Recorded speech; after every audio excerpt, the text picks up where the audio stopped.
of America, with your hosts, Michael and Jacob.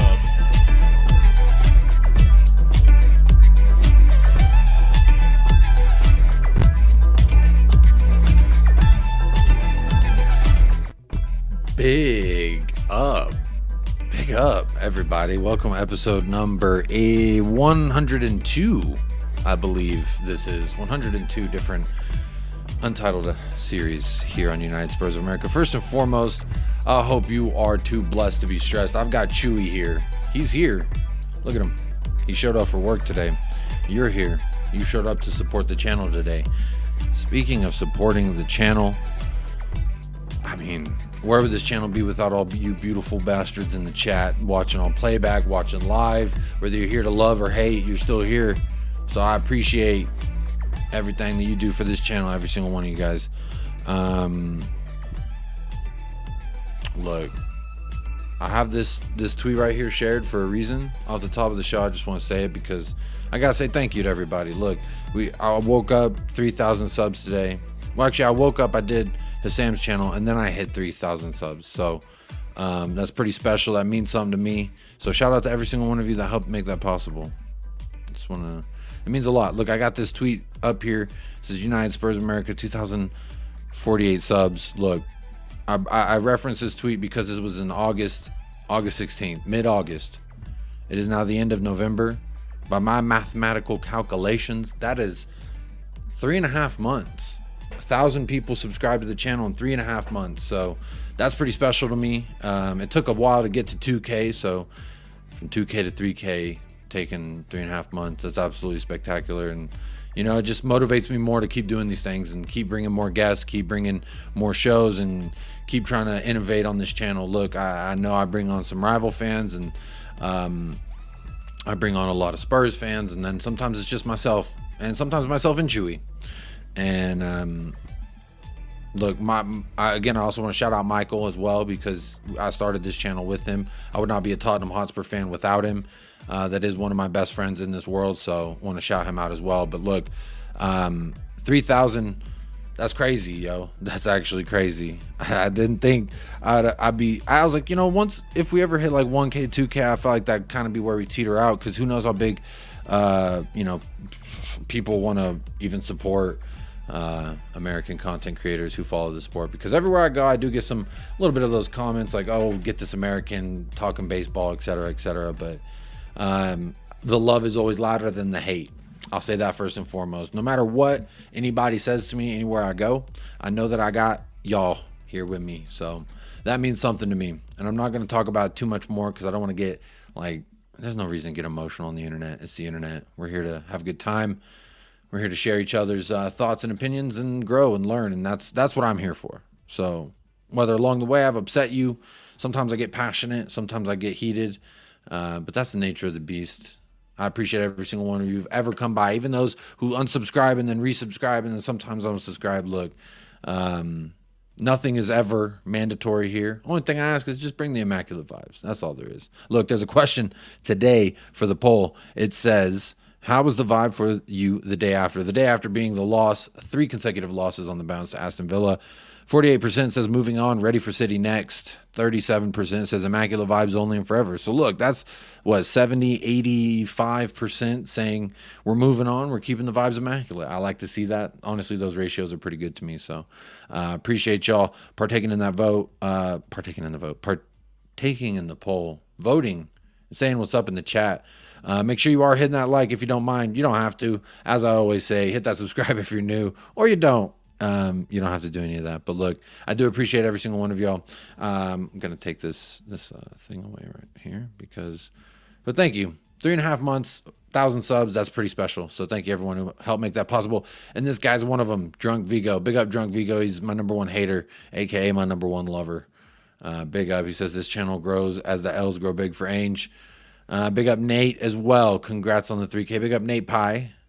I know you don't like it when I say Nate Pie, but I'm going to call you Nate Pie anyway. But big up everybody in the house. I do have a beautiful guest with me. No, he's not tagged in the title. The title's so long, but I will put his channel in the description. But he's here in the studios. And no, it's not Chewy.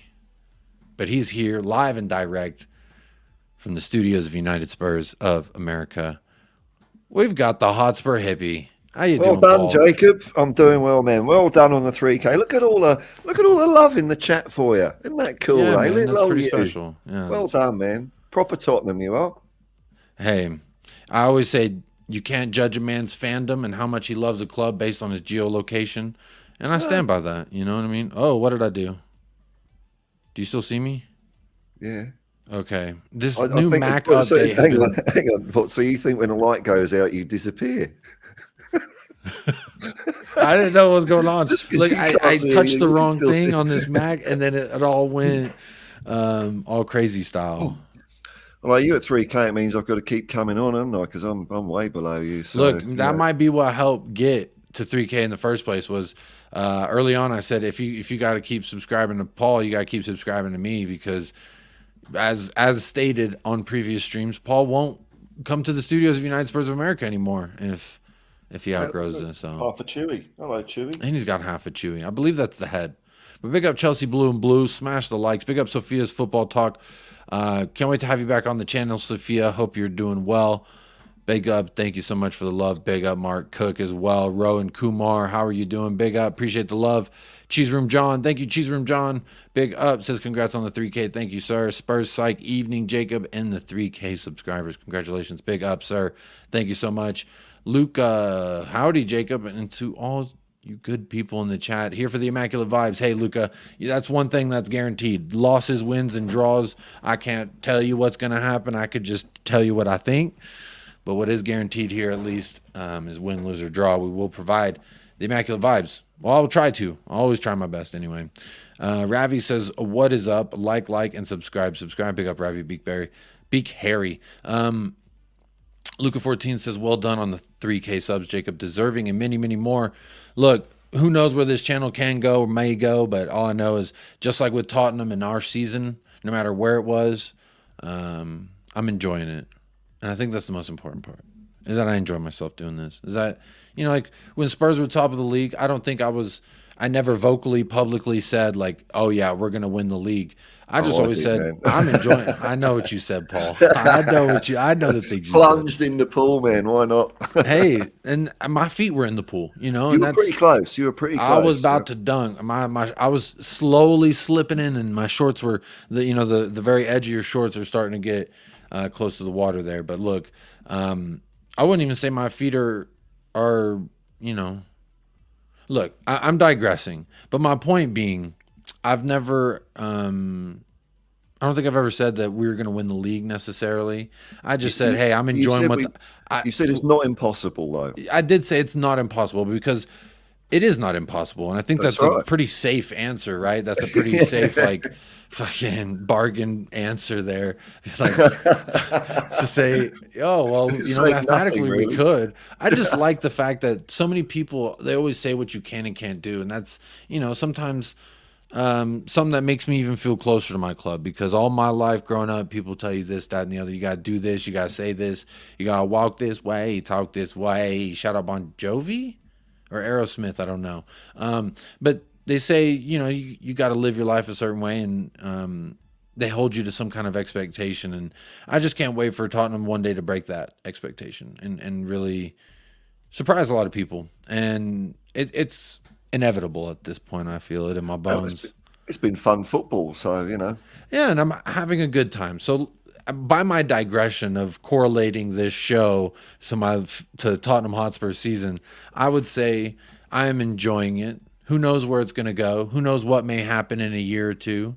But for right now, I'm enjoying the hell out of it. I'll say that much. 3 Kings L's in a row. Was Snoop playing for Spurs or what? I don't know what that's supposed to mean, Ravi, but go ahead and show some love. 3K. Big up LFC Aaron. Thank you so much for the 3K love. Big up Ravi as well. Zapur says, guys, I'm sorry. It's all my fault. We've lost 3 games now because I've not watched the last 3 games with my local supporters club. So technically we're undefeated when Zapur watches, and then We lose whenever you don't go watch us. So Zapur, you better go back there. I'm just gonna say that much. Big up Craig the Gecko Man. Congratulations, Chewy and Jacob. Big up Craig.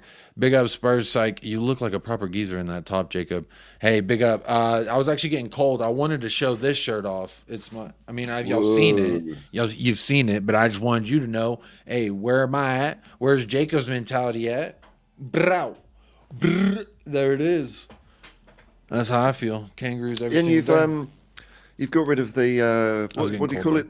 The robe of losing or something? The robe of defeat. Robe of defeat. Okay.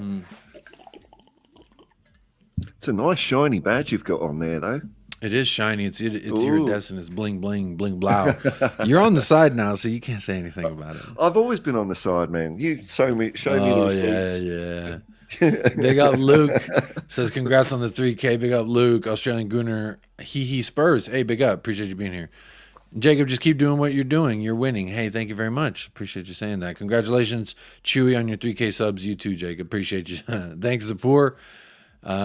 Big up Drunk Vigo. Woodsy reacts. 3 seems to be the number this season. 3 manager of the months for Ange. 3 L's in a row.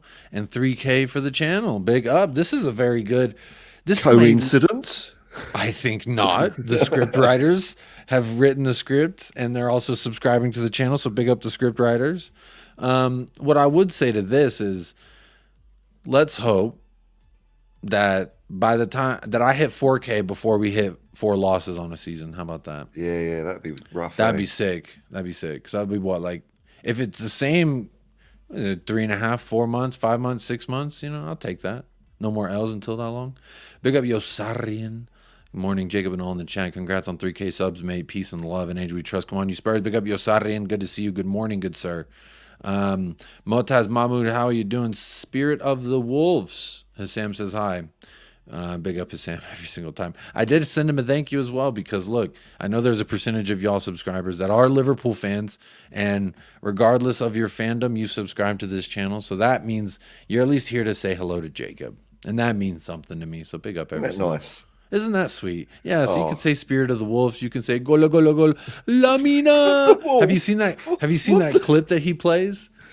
I go on his channel and he plays this clip. I wish he would, if he was listening, he should send it to me right now. But there's this clip that he plays on his channel. It's like Power Rangers, and they're like more the Power Ranger with the wolf, and it's his voice. From the watch along when he was doing because he always does a watch along for Tottenham versus whoever they play, and yeah, isn't that flattery? So then when they scored the game winner, his call from that game, he had his guy edit that audio out and put it over this Power Rangers thing, and then it's actually quite hilarious. He plays it a lot though, but it is quite hilarious. So that's why he says the Spirit of the Wolves, because that's what Sam would say. Sam said that on his. It was funny though. It was fun. Hey, I love good banter. I'll tell you that much. Because the banter, all it will do is make me laugh. It never really makes me feel any type of way about my club. Like, you're not going to embarrass me. You're not going to make me feel X, Y, or Z about how I feel. No one can tarnish that relationship. You know what I mean? Except for Tottenham or me, I think. It's a sacred bond. Sounds slightly sexual. Jason Bell says, I knew we'd have a rough patch or two this season. I'm fine with it because I see what we're building toward and I like it. Hey, Jason Bell, big up. I like it too. I think every human on this earth who supports Tottenham Hotspur in this juncture would agree with you that we knew that this would be a journey, right? The road's not always going to be the smoothest on your journey. You just got to keep riding it out. Keep riding it out, But big up, Jason Bell. Appreciate you being here, longtime supporter. My honor to partaking in the participation of the voting and polling in the polls. Big up, Zapur. Always getting his opinions heard in the poll. Look, there's 38 votes, and there's over 50 people across all platforms. Make sure you are hitting a like. Make sure you are hitting a subscribe if you're new. Again, thank you to the 3K. It's a big up. I'm kind of feel like I'm lagging or something because I don't know. I feel very humble right now. Like, I was pretty upset about the loss, but you know what? We hit 3K today, and hey, makes me feel better about the loss. I'll put it that way. And it makes me to feel like no matter what, because I've been doing this channel, we've been taking losses, we've been winning, and all the fun stuff. And Hey, I think I was doing this channel when we lost the Carabao Cup. Or Michael and I had just started. We were on Spotify, I think, at the time. And we were doing, I remember the Carabao Cup. I was ready to strip naked. I was ready to get naked alive on air. So, but that never happened. Big up Bob Down Under. Congrats. Great content from the colonies. Big up Bob Down Under. Do you know where the colonies is, Paul? I don't know where that is. I think it might be here or where you are, or, you know. Technically, you are correct. Yeah. Hey, what? No, he's in the studio. Zapur. Yeah. Look, do you need a glass of water, Paul? Yeah. Hang on. Yeah. Let me roll up my sleeve. It's so hard to do when it's reversed. There we go. There you go, Paul. Thank you, Jacob. You wanted that glass of water? There you go, Paul. You got to keep the elbow. Yeah. I'm going to take my hand out now. There you go. You see that? That's the power of production here. That's because 3K subs. The power of production. 3K value, man. That's what you get out here. 3K subs, big up. That's the type of production we are going to continue to bring. And United Spurs of America. Big up Patty Hartnett. Congrats on the 3K. Delighted for you. Thank you so much, Patty. Big supporter. And look, I always got a PC back there. Limerick Spurs, big up. David Calvino, where's he gone? I can hear his voice. 3K well deserved. Where did I go? Was that whenever I dropped out? It might have been whenever I dropped out. William Lofson, big up. I love that profile photo. Don't know how to say your last name, but big up, William. Did you see the penalty that Semedo did? There's literally no difference on that and the Kulu one. Kulu's was arguably more of a penalty after the Liverpool game. Everything has gone against us. Did you happen to catch Wolves Fulham? No. Well, I will say this much. I didn't watch the entire game, but I did see this incident he's talking about.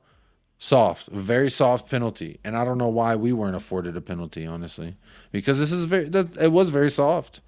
I would argue Kulu did deserve one. I would also argue Brian Hill getting elbowed in the face deserved a penalty. I would also argue that before he got elbowed in the face, that there was a handball on, I don't remember who it was, but if you watch the replay, there's a replay going around Twitter right now, and I would love to show it, but there's like, I think I would get copyrighted if I show it. So it's a clip of Brian Hill getting elbowed in the face, but what happens before he gets elbowed in the face? Yeah, a handball. It's a crime. And it's a crime we all witness live and direct. I get how you feel, Jacob. I love American football. Being British, I get some funny looks. Oh, because you're British and you love American football? Hey, it's okay. We can always talk about American football sometimes. Hey, Clive Allen played American football, so, you know. Yeah? Harry Kane might be playing. Harry Kane may one day be kicking for the Dallas Cowboys. Ooh, I would get a Harry. Oh, that'd be clean. That would be clean. Chances of you doing something wild for a milestone. 5K should be skydiving. I'll take suggestions. I don't know that I could logistically skydive here in El Paso. There's too many mountains. When you skydive, I believe it has to be in a flat area. I've only done it in a flat area, but in Dallas, that's how that was. That you had to go way out into the boonies where all the cornfields are, and that's where you fall. Because here there's just too many mountains, and I get lost in a crater somewhere, you know. So maybe not skydiving, but maybe something fun. Any suggestions live, or if you're watching this on playback, let me know down below. I don't know, but 5K, I'll do something funny for 5K. I'll do something silly. Y'all help me get another 2K subs? I'll do something for 5K for sure. If this channel grows as L's pile up for ANGE, Jacob will overtake Mr. Beast by the end of the season. Now, that guy's got millions of subs. So that's Scott saying that we're going to lose a whole bunch and the channel's going to grow. Now, Scott, I would not necessarily, like, I'd be upset in a football sense, but I think my family would be grateful for if we were making that kind of Mr. Beast money. That dude just hands out 10K, 50K. He just hands it out to people. I don't know if he beats them up and takes it back afterwards, but at least on camera. Camera's off. All right, camera's off. Fuck them up. Get that money back. I don't know. They may. I've got to give it to someone else tomorrow.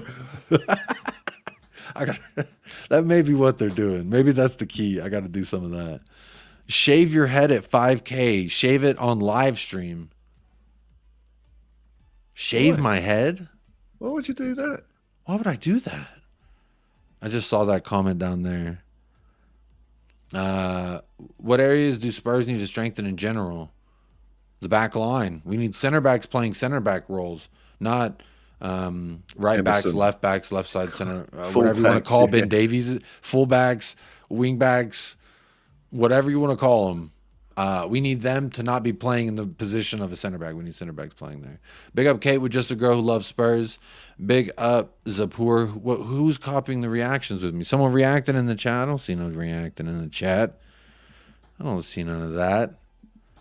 It's Aerosmith. Okay, thank you, Drunk Vigo, catching the reference. I appreciate when y'all help me catch the references because it at least validates my experience here. Morler says, we could have won the league, but it was dependent on having our best players fit. Was right to ride the wave. We'll be strong again this season. Big up Morler.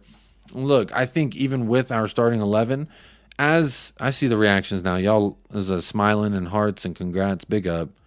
Big up whoever's smashing it. I see y'all. Smooches, definitely. Whoever's smashing that, you get a smooch right now. Morler, what I would say is with our starting 11, we could compete with everyone in the league. Now, whether we could sustain a high enough level of competition, that's another story, and I would have loved the opportunity to see it. But with a deeper squad and this 11 and a few tweaks to this 11, I think we could be humming. I think we could. There were some questions answered, I think, more than questions asked versus Villa for me. Yeah, I was surprised. I was, obviously I always tip Spurs to win, but I didn't think we'd play that well. It was pretty good, wasn't it? I mean, I know we lost and everything, but I was surprised that, your favourite player, Lo Celso, did all right, and Brian Hill did all right, and, Emerson Royale did all right. I mean, that was, so when I saw that team selection coming out and Dyer wasn't on it, I thought, okay, here we go. This could be interesting. And yeah, we played well. I will tell you, waking up and looking at the lineup and not seeing Eric Dyer's face was a very welcoming sight for me personally and professionally and emotionally and mentally, spiritually, liquidly. Is that a way I could say? Yeah, either way, no Eric Dyer. That's a party. That's the reason I was at least hopeful for what we could accomplish. Absolutely. Big up Kate, Just a Girl Loves Spurs, member for 3 months. Says, congrats, Jacob, and well done, Paul, on show earlier. I've been hearing of this show. I need to listen to this show. I heard about it. I heard about it this morning, but I'm going to have to sort some time out of my life. Big up Sava with Football Heritage TV. Make sure you are subscribed to Football Heritage TV and the Hotspur Hippie. I always say subscribe to every single content creator, whether you think they're a waffler, whether you think they're out here giving you their time. It doesn't hurt. You don't even have to watch. You can just subscribe. Yeah. And you can see their video, just hit a like and don't even listen. And that's just a free way to support people who, you know what, whether you agree with anybody on screen, disagree with anybody on screen, it's always free to just hit a like and then keep it pushing. You don't have to say nothing. But big up, Kate. Thank you for being a member for 3 months. Look, I am trying to find a better way to be innovative with the members as well. So that way the memberships don't seem just kind of like I only prioritize your chats and that's it. But I would say this. I'm trying to get innovative here. We're working on things. Well, we being me and Chewy. And so he doesn't really fucking offer many ideas other than, will you feed me or can I go pee? But big up Morler, big up Jimmy Nipples, talking about the Paul debate. Look, that was interesting. Good debates are debates. I'm looking forward to listening to the debate. Big up Rich, says big up Jacob and Hippie. Big up Rich, longtime supporter as well. Big up Jacob. How do you feel for your upcoming next loss? I feel like everybody's telling me what it is. Everybody's telling me a definitive outcome. Yes, maybe it's likely. Yes, maybe it's likely. But I would also say this, Paul. In the Bible, if I'm told to believe, we're going there now. Okay. We're going there. All right, yeah. If I'm a kid and I'm reading these things, and as a kid, I'm like, oh, goo goo gaga, David versus Goliath. That sounds like a fun little battle. A small man versus a giant, and I took him down with a warakata.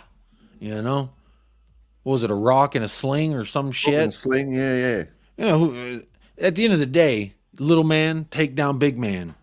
And to me, that's just a story time and time told again. Hollywood, you need to find another story.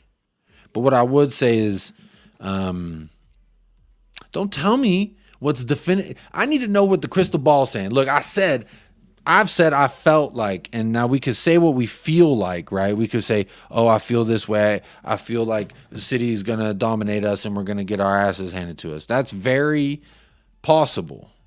And it's okay to feel that way. What I would say is I feel a little like a flying pig. Don't tell me what I can do. Don't tell that. Hey, if it's 0.1, it's still fucking a chance. There, isn't it? Mathematically speaking, it is still there.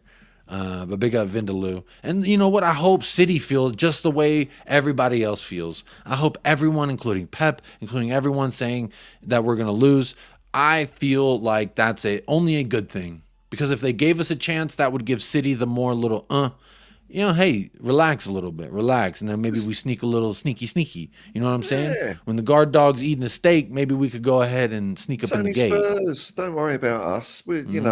Only Spurs? Hey, we're injured. We're injured. Don't worry Take about a week me. off, City. No, who are we starting? I don't know. Was that kid from the academy? Who's he? I don't know. Don't worry about us. Don't look at us. I say that way as well. Just don't look over here, bro. I'm doing my thing. Just you do yours. I'll do my thing. Just all right. That's how I'm approaching it. But hey, if you're a betting man, I wouldn't say bet on the side of what I'm saying. But if you're a never say never kind of guy, you got to believe at least some hope that we could get a point. Somewhere deep down inside, you got to be like, maybe we could get a point. Hey, sneaky 1 point. If they're writing this, I said this yesterday or whatever day. I said, Paul, if you, I said that I'm losing my train of thought. You made me lose my train of thought. I'm sorry, man. Sorry. That's what happens when you get to 3K. You're in the rarefied air. The oxygen's a bit thinner. This is why the channel's very much lacking Michael, and we need Michael back because he would be like, Jacob, this is what you were talking about, because he can see the squirrel mind that I have that kind of just jumps from branch to branch, and then all of a sudden it's like, oh, look at that. Oh shoot, let's go this way. And Michael I love Michael. Can't wait for have him back on the channel whenever he's ready. I'm gonna go back to the chat a little bit. Let me catch up. Caption Grandma's here. Big up Caption Grandma. Good day, chums. Are you two enjoying being housemates? Is Paul following the house rules? He did go back to Australia for a few days, and he came back. So he's got a little bit of jet lag. Don't you worry. Yeah. Oh wait, he doesn't have jet lag. That's what I meant to say. Liverpool fans are growing this channel. Hey, keep liking and subscribing, Liverpool fans. Jacob, it's a good channel, and you know football. Appreciate that, Ravi. Appreciate that. I do appreciate that. Richard Evans, like security, even if you're Spursy. Oots to you as well, my friend. I know what that stands for, but I'm gonna. Hey, Hotspur, you went for Sava. Hey, big up Jacob, Paul, and all. Congrats on 3K, Jacob. Big up Spurs. You're a longtime supporter as well. Big up Rich. Where were these Gooners when they finished 8th 2 seasons in a row? Well, technically, the channel wasn't here when they finished 8th 2 seasons in a row. But you know what? It's okay. Let them have their fun. I was told we don't look at the table in November, so I'm going to continue to do that. Even though sometimes I do look, but I'm just going to publicly say we don't look at the club. We don't look at the table in November because that's what I was told on November 1st, aka my birthday. I was told that, I was told. I mean, Arsenal could be top of the league in March or April, and it don't matter. I mean, last year. I think Arteta is such a fraud, and I respect the Arsenal fans that agree with that. There are some Arsenal fans that do feel that way, so shout them out. I think Arteta's a fraud, bro. Last year said that to me. Like before that, I may have just hated on the guy just because he's Arsenal and I'm Spurs. Yeah, you're gonna do it, aren't you? Yeah, if I can fuck him, right? Who gives a shit? Yeah. I would say that's where I was initially, but then after last season, I was like, he's actually a fraud, and I think he's fooling a lot of people at this point. That's just what I feel. But hey, I might be wrong. Big up Gio Ray. I almost skipped over that comment. Big up everyone. Love the practice gear, Jacob. This was one of my favorite lines of training gear that we had. I think this was the Anthem jacket that year. I think that's what it was. Vindaloo says, we all live in hope, but City are going to win the league, so somebody got to chase. Otherwise, it's going to be boring. I think They Liverpool might get relegated. They might get, win the Premier League final. A little surprisey. Surprisey drop it down low. Yeah, you never know. Okay. And I saw Pep the other day. He said, I'll stay at Man City even if we're in League One or something like that. Oh, he said that. Yeah. And as soon as they go down to League One or whatever, he's bye like, bye. Barcelona said they need him in. Did you see that? Paul, did you see that? It's a Tottenham miracle. Wow. That's pretty cool. Does it work for yours? No. Do you have Apple? I think it's some Apple bro, I'm telling you, since the Apple update like 3 days ago, everything has been funky. My monitor's been funky. My webcam. This isn't even the Apple webcam. This is my webcam I bought. It's going to give me balloons when I do a peace sign. But if I do a thumbs up, it won't do the thumbs up. I don't know. I do like that. I don't know what's going on here. See, now I just look like a fucking idiot. And I think Apple is doing that on purpose. They're trying to make me look like a fool. Just to fuck with you. Look at this guy dancing around. Hey, we got another one. Big up Spurs GCTV. How you doing? Yo, Jacob, Paul, and Chewy. Hope you're all doing well. Big up Darren Wimbledon as well.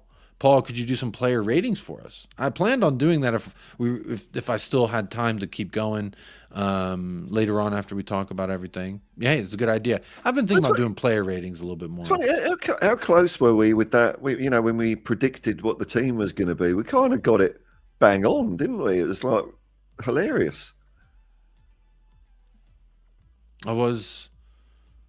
Wait, what? I'm sorry. That's a shitty host. I was reading a comment from Chelsea Blue and Blue. It says, Jacob, who's your favorite Chelsea fan? David Mellor. All right. I don't know who that is. Some sleazy MP. I would say the Chelsea fan I've known the longest and talked to the most, probably like Cursor. If you know who Cursor is, you might not even know who Cursor is. Bryce, plain old Bryce. Good to see you in the house. Just watched the Paul versus Sava debate. I don't know. I gotta admit, I saw your side. I saw a side of Paul I didn't like at all. Just my opinion, though. But it felt personal almost.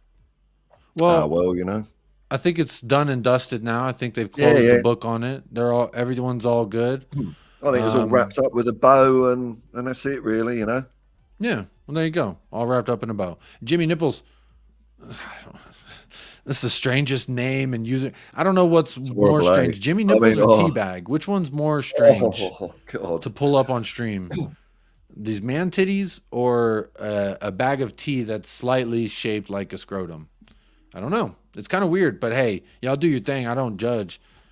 Blind test some random food at 5K. But if I set it all up, it wouldn't be random, right? Like, I'm going to be like, all right, I'm going to do some gummy worms. I'm going to do some ho-hos, a honey bun, and some spaghetti. You know what I mean? Oh no, what's this mystery food? It's yum, yum, yum. Hey, I'll do it. Y'all want to see that at 5K? I'll do that for sure.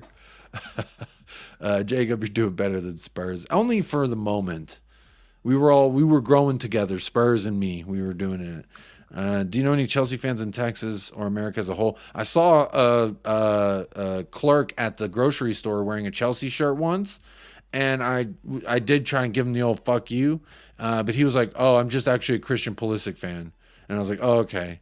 So I forgave him. He was wearing a Pulisic jersey, and that's why. So I forgave him. He's American. Let's see. Question: would you do a YouTuber fight in the ring? Maybe with Thogden? I don't know who those dudes are. They might be professional fighters, but I would. I mean, it'll give me an excuse to have to hit the gym and train a little bit, but it has to be a dude who has not been to the gym in as long as I have. It has to be a dude who's been a stay-at-home dad. Like, I would like a equal fight. If you find me a heavyweight that's been just chilling, yeah, let's set it up. I'll do it. Fuck it. Alex, get me on. Get me on, Jacob. You got something you want to say, Alex? You go ahead and text me. I will send you the link, my friend. You know that.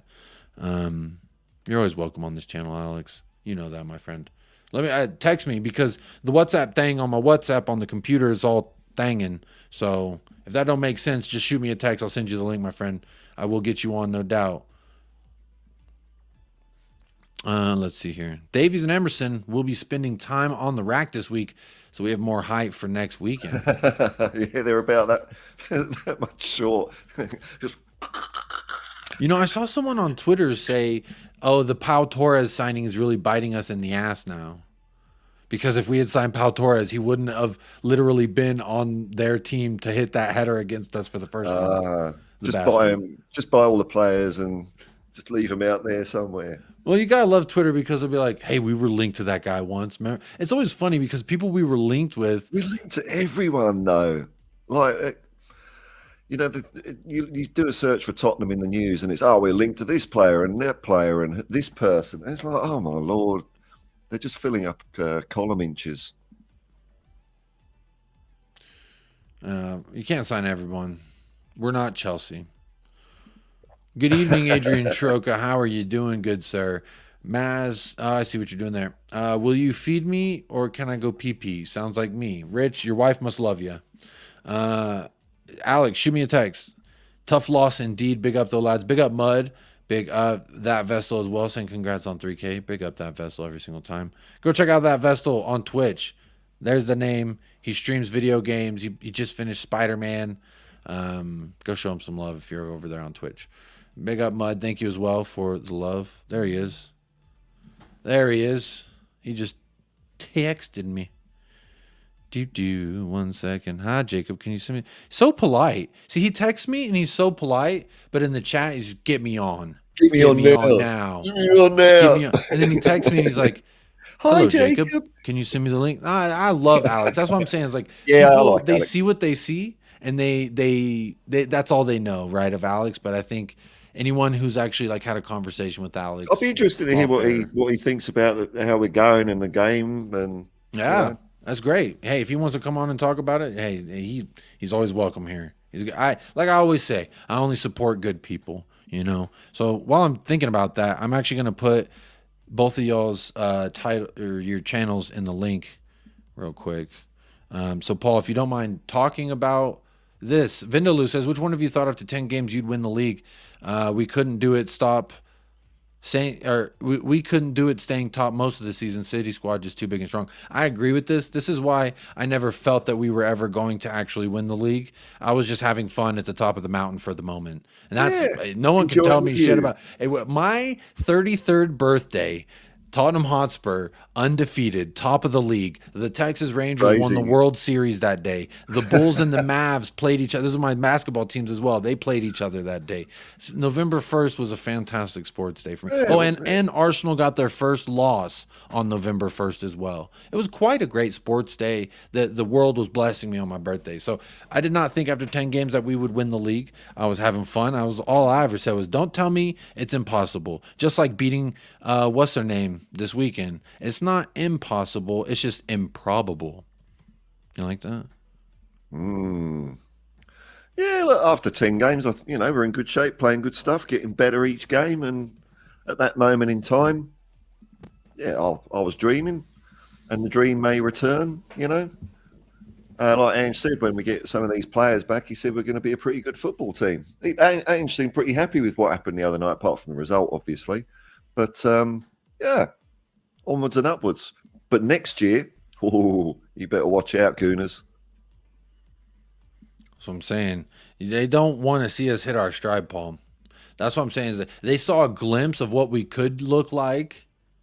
They saw moments in matches. I've always said every match, Paul, that I felt like we provided multiple opportunities for our opponents to score. Not that they all they had to do was moderately work it well enough, and we would allow them the opportunity. Aston Villa, I rewatched the first half. Paul, I'm going to be honest here. I did rewatch the first half of Villa because I remember it being so much fun, and until the very end of that. But I rewatched it, and you know what it reminded me of?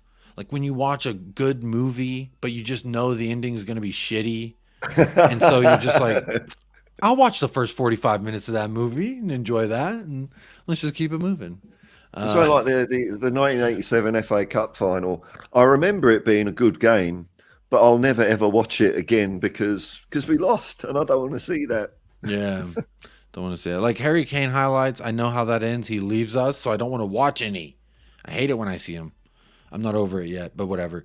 But what I am, that's actually, I don't know how to segue into this, but let me just say, here he is. He wants to be here. I want him to be here. Everyone wants him to be here. We've got Alex. Go, How are Alex. you doing, my friend? Well, big up everybody, man. Big up everybody.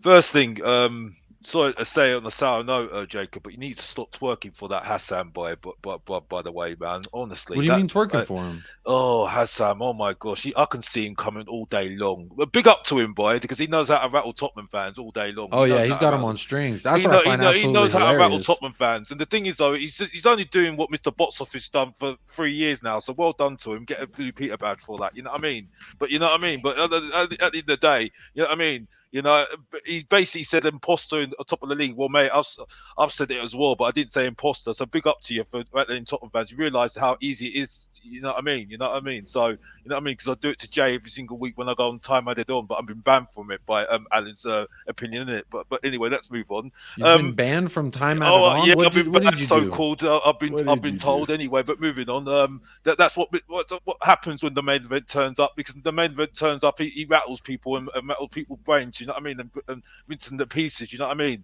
But anyway, moving on. I actually, you know what? Big up to you, Paul. You know, like I said, I respect you because you respect Mr. Box Office because you know exactly what Mr. Box Office said in June. You know, yeah. I said I need time. I said this needs to be a bad run, and we'll see what happens. You're seeing what's happening right now, aren't you? Yeah. I'm interested to hear, you know, how are you feeling about how we're going, or you know. The thing is though, even though I still need convincing, I do give him credit because he said everything in June. He said, I'm still going to play attacking football. Yeah, I'm going to play attacking football regardless what happens, and that's it. That's my philosophy. Yeah, and he stuck by his word. So I don't know why everybody's now saying change. And where was that coincidence? Where did that happen before? Oh yeah, Conte. Yeah, forgot that. Oh yeah, we said that against Conte, didn't we? Oh yeah. And look what happened there. You know, it's like I don't think Tottenham fans actually learn. You see what I'm saying? And this is the thing. People said, "Oh, you should have changed against Chelsea." Okay, what happens when you need to? What happens when you get into a situation? You don't change. You use your game plan and you adapt it to that game. But you can't do that over 10 games, can you? You can't do that, can you? You know what I mean?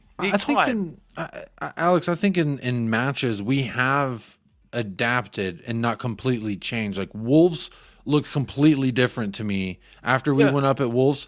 The rest of that match looks completely different than the rest of the match after we went up versus Villa, and likewise with every match. Like I think that it's still evolving, and even the players, Sonny, Madison, and the likes, when we were doing well, all said we aren't even doing everything correctly yet.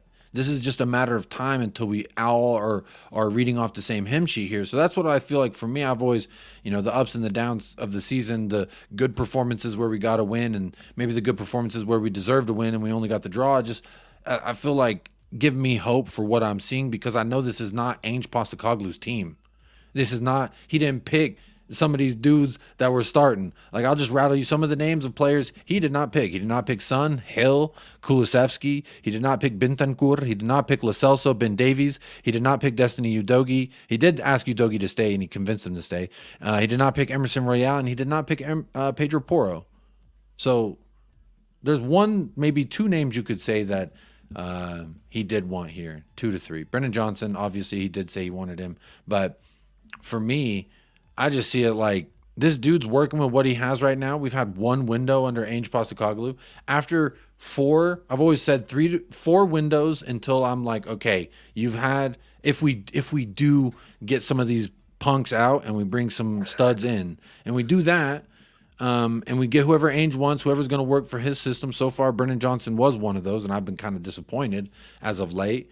But he still needs time to get everybody he wants doing the things that he wants them to do in this system. That's just my humble opinion and why I feel. I think the board need to know this. The board need to know this, and the only way they're gonna know we're gonna know the board back it is when the fans say Ange out, and then the board say no, we stick by our man. That's the only way you're going to shut me up, and it's going to shut up a lot of Tottenham fans, because that's what shut up Arsenal fans, didn't it? And look what happened with Arteta and Arsenal right now, the top of the league. Yeah, could have won the league last season. You know what I mean? Unfortunately, this is the only way it's going to work. The only way, because I'm seeing exactly what's happening, which I predicted in June. Yeah, 3 losses. 3 losses. You're starting hearing noises now, saying, "Oh, why do we not change? Why do we not change?" Yeah. Oh, we should sack him. Yeah. The people that are winding me up are the people who are saying, "Oh, we loved it in the first 10 games. We obviously weren't watching Mr. Box Office because Mr. Box Office wasn't saying that. I can tell you that for a fact. So you weren't talking for me. I'll tell you that for a fact. And that's not having to go at you, Jacob. And it's not having to go at you, Paul. Not having to go at Kuva, and not having to go at my boy Asthmatic as well. Yeah. No way, Jose. You know what I mean? Having to go at those people that were saying it on other shows, saying, "Oh, we were all for Ange, loving it after Ange, and that's it." I wasn't saying it. You know what I mean? Yeah, that's the thing. So it's like, I know what my team is all about. You know what I mean? Like, what I will say is that I do respect what he's doing at the moment. He needs to stick to his principles. Yeah, he's only going to learn about players when he's losing at the moment. I will say this for a fact: I don't like Song as captain at the moment. I do not like Song as captain at the moment. I'm sorry. He's the last 2 games, I've realised how bad he is as a captain at the moment. I think Macario is looking more of a captain than him at the moment. And that's a lot for me to say that right now. I've got to be honest, because I was there at the stadium yesterday. I was there at Chelsea as well. And I'm telling you now, this Vicario is more loud than Son. Sorry, I have to be honest. I don't think being loud necessarily indicates leadership qualities or captain material necessarily. Because if I was watching a bunch of clips on X today, and there was, after Giovanni Lo Celso scored, Son was the one going to every single player trying to get them like, okay, get your head back on straight. If you watch, there was a clip, and I wish I could show it, but it's someone else's video. Afterwards, after they had all huddled together and they were celebrating, there was a few people doing like some silly handshakes and kind of dancing and stuff, and he was getting them like, "Yo, get back, let's get ready." And I think that what he brings as a leader, and that's just an instance that stood out in the brief moment. And I think that behind closed doors and behind that, he is this vocal leader that everyone thinks that they want him to appear to be on the pitch. And necessarily, like, the guy was leading by example, in my opinion, as well. In the second half, I didn't see another forward pressing as much as him. I didn't see another forward making all-out sprints at their highest speed than him. And I think that he leads by example. He leads through not necessarily the what I would say prototypical type leadership qualities, like a Roy Keane, like a rigid type captain who's gonna, get in someone's face if they're not doing what's needed. So in regards to Son being a captain, I still have full faith in him as being that captain, especially once he has both of his vice captains back as well. I think you'll see that more vocal throughout all 3 of the defense, the mid, and the attack. I think you'll see more of a synchronicity, obviously, once we have more of that spine back. So I'm not too concerned about him as a captain personally. Paul, what do you think? As far as Son as a captain, are you worried at him at this point, like Alex? Some other people are as well. It's not just Alex.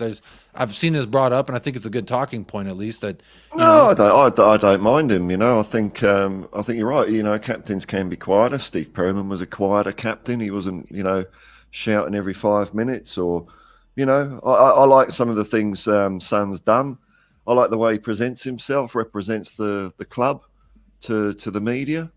So no, I'm quite happy with him. I mean, and look, Vicario is very vocal, and that's what you want from a keeper. You want them to run the penalty area. They're like the captain of that domain. So I think it all kind of works together. The only thing I'd say about Son being captain is I'm not keen on either a goalkeeper or a striker being captain. You've maintained that. You did say that last year when Hugo Lloris was our captain. I remember you saying you don't like the goalkeeper or up top being. You want someone in the middle. Or yeah, you know, but I think he's doing all right. The only reason I think James Madison wasn't handed or anyone of that sense was because one, that Son has been here so long and Madison had just arrived. I think it would have not optically been the greatest, in my opinion. But who knows? I think coming out of that, Ange Postecoglou said that he felt confident that there was no other choice. It was obvious once Harry Kane left who the next captain was. I'm not sure. I'm not sure we are, adapting our style. I think against Wolves we were just crap. We weren't doing the players weren't doing what they were supposed to do. Ange said afterwards it was a poor performance. No, I agree with you, Paul. It was crap. It was rubbish. Yeah, it was rubbish. And, it was boring, man. It was rubbish. Yeah, but the thing is, though, like I said before, I'm learning a bit more about those players when they're losing, when the last 10 games. I'm learning more about these players at the moment. And like I said before, and the criticism is with Son is that when it's a tough moment, when we have adversity, I don't see him, the main man, grabbing up. it. That's what I'm saying, and this is what worries me at the moment, because this is the same thing I saw under Poch with the other with Lloris as captain. You see what I'm saying? And unfortunately, this is the thing. When you have these things do matter in important games. And let's be honest here, that Wolves game shown a little bit of weakness. You know what I mean? And listen, we were gonna lose. It was coming. Right, it is coming, this run, yeah, right. I'm the same guy that said we were going to finish 8th, so I've got no expectations this season. Yeah, this is a build, in my opinion. Yeah, I agree with everything you said. I think about the game yesterday. I think he had no choice to play what he played. I think he was bold to play Emerson as defender. I think he had no choice. You know what I mean? Because I don't think he trusts the youngsters. I think he's proved it right now. I think the conversation should have been had in the summer about some of these youngsters and said they're not ready at the moment and should have got a defender in or not got rid of Sanchez. Sorry, that was a bad decision right now for us. To get rid of Sanchez? Yeah. To get rid of Sanchez or not get a defender in. At least get a defender in that's competent in the system, as far as I'm concerned. You know what I mean? Getting a striker, because he doesn't obviously trust release at the moment. You know what I mean? It's quite clear. You know what I mean? So, and Richarlison at the moment, it isn't happening, isn't it? The below average Emil Heskey, I call him. Whoa, that's damning, man. Far out. You know what I mean? Because there was an Emil Heskey, wasn't it? You know what I mean? But I just think, and I think for me, yeah, I did see a little bit of the game yesterday. I did because I was there, and I saw some of the highlights. And to be honest with you, we had some very good chances. Kulu needs to be in the centre. He needs to be in the centre. I'm sorry. He needs to be in the centre. He had a good game yesterday. I agree. He had a good. I don't want to see him as a winger anymore. I don't think he's effective. I don't want to see him as a winger. He's not a winger. He's not a winger anymore. You know what I mean? Yeah. Good props to Emerson and Davis. Yes, they made mistakes, and we missed chances. Yes, Gill was okay. He needs to do better. The Celso, I want more. I'm sorry. I'm still not convinced he wants to be here. I'm sorry. I think he wants to be out the door. I'm not being funny. Because there is someone who does want to be here, though. He doesn't play for Tottenham. There's a great little segue. Surprise guest texted me, longtime supporter, one of the founding fathers. Fourscore years ago and 10. I don't know what the hell you just said, Paul. But we do have a guest in the back. I'm going to bring them out. Longtime supporter of the channel. What a great way to say yay to 3K. With a C cubed in the house. Oh, hello. Hey, boys. Oh, no. Was cracking C cubed a long time? No talk. I know exactly why you've come on. I know exactly why you've come on. You said. I knew exactly why she's come on. I knew it's coming. I know it's coming. Let me have it. Let me have it. Let me have it. I'm gonna sober my tone. Because I actually am a gentleman, by the way. So I'll sober my tone and let you have the floor. I know. Okay, like so everybody knows, Alex is a gentleman. He's always treated me with a lot of respect. He is always a gentleman. But I just gotta say, I knew it. This is so predictable that the moment we go through a bad run, we lose a couple games, even sometimes when we lose that first game, people turn on Son. It happens every time. Every fucking time it happens. And right now, everybody's saying, like you just said, Alex, oh, he's not captain material. Oh, he's not a good captain. I didn't hear people saying that he was a bad captain when we were on a winning run under Ange, but you can't win every game. The other thing is that with Sonny, he not only captains his South Korean team that he's been captaining for a long ass time, okay? But if you support Ange, then obviously he picked Sonny. He stands by the selection. Everybody in the team was happy with the selection. Therefore, he is the best option for a captain. The other thing is you said, Alex, that like he's not the one when things are rough or, you know, you're going back, you know, bad, you know, times or whatever, that he's going to stand up. What about when Harry Kane was injured during that time, you know, up to the UCL final? Who was putting the team on their back in the against Man City? Who was that? That was Sonny. Who was putting the team on their back under Jose when Kane was injured with his ankle injury? Sonny stepped up against Villa. Speaking of Villa, he stepped up against Villa, got his arm broken 2 minutes into the game, and then scored the winning goal against Villa under Jose. Who stepped up against Preston last season on the cup, the run to the cup, which we ultimately crashed out of? But there was the cup game where Kane didn't play. We were playing absolutely terrible, and Sonny put the game on his back and scored a brace. He puts games on his back and carries the team repeatedly for years in a row. He's been doing this. Kane's done it. Sonny's done it. Who are the other options to be captain anyways? So you want somebody to be captain, and it's not going to be Hugo anymore, right? So what are the other options? Sonny is the best option. Maybe Ollie Skip would rise to it. I don't think that we should be waffling right now, going back and forth, saying 1 second, oh, he's a good captain, you know, and then we lose a couple games. Oh, he's a bad captain. Especially when, if you watch, you know, clips, if you watch games, he's there. He is in people's face. He's amping them up. He's grabbing players. He's giving them directions. He's just not yelling at their asses and chewing them out, but he is telling them, do this, do that. He's talking to players constantly. I've seen him yell at a couple of butts after some wins. He did do some grabbing. Pedro Porro did do some thrusting. I've seen some of their antics. He did grab players, and he's talking to them. I hear your point about the what he's done before, right? But the problem is, right, and before we say anything about those first 10 games, I didn't take anything from that, by the way. I'm sorry, because I said I need to see when this adversity, and I'm seeing right now what's going on right now, right? And I'm sorry, I don't agree. I do agree with you that he steps up because he's clinical, and he steps up certain times. Yes, he has. But when it's the main moments, when it's crucial moments, like against Wolves, right? Where is he pulling those players together, saying, "Don't let in another goal"? You know what I mean? That's the thing. That's when the captain needs to really step up, and that's it.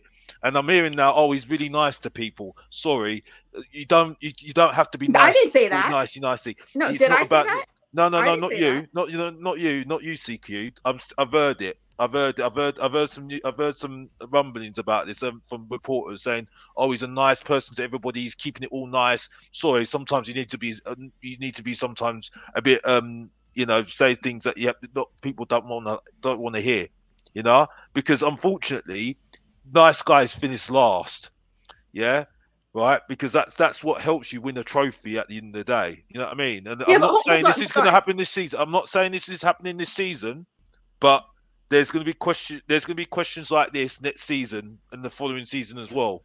Yeah, because there'll be moments when we need to get over that line. You see what I'm saying? I'm seeing some stuff I'm seeing under Poch. You see what I'm saying? And other teams as well. And that's why I'm questioning Son at the moment, because at the end of the day, for everything he's doing well, right? He's a great finisher, even though yesterday and the day before he was non-existent. in terms of, and it was always getting on offside for some reason. He was unlike Son, to be honest with you. He's normally very clinical, and that's what I expect from Son sometimes, because he's he's been clinical the last 10 games, and he's done it last season as well. He's very clinical, but like everything he does well, I think it's those crucial moments where he just doesn't. It's not enough, and he hasn't got that thing that. But I literally gave you examples of crucial moments, and you're talking about a Wolves game that was one game. Nobody is perfect. You expect somebody to step up when everybody is playing like crap every single time. Like everybody that's what happens with special players, though. The other thing is this: nice guy. Hold on, nice guy. Everybody says, okay, yeah, he's a nice guy. Media talks about he's a nice guy. That doesn't mean that he doesn't call people out on their shit. People in Korea talk about it all the time. He's talking so much, like calling people out, telling them what to do constantly in that Korean team. The other thing is even Dele in his interview, he referenced Son as somebody that was calling him out on his shit. What makes you think that just because he's a nice guy, he's not calling people out on their shit? I feel like Sonny's the kind of guy who, if he looks at you and says, I'm disappointed, that you definitely feel some type of way about it. Like, if I was playing on the same team as Son and he just looked at me and said, Jacob, that's really disappointing what you did there. You're like, man, fuck, I've just made Sonny upset with me. It's got to mean I'm doing something wrong. I don't know. I think there's a lot of ways of looking at it, but I just feel like at the end of the day, I don't agree that he I'm sorry. There's players out there that have won games on their own. Drogba, Ronaldo. Who else is there? Lampard. He's won games on his own too. There are players out there that lead and get you over that line. You know what I mean? And Sonny does that's that too. Top players do. Unfortunately, Son hasn't done it.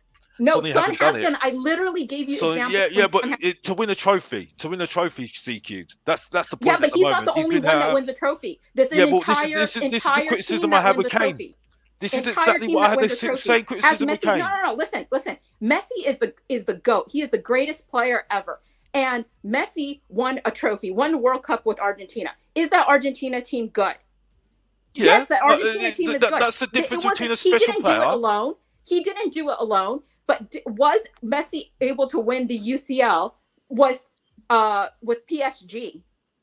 No, he wasn't. Why? Because Messi is not alone. He's not alone. It's not just one player. It is not just one player. It's an entire team.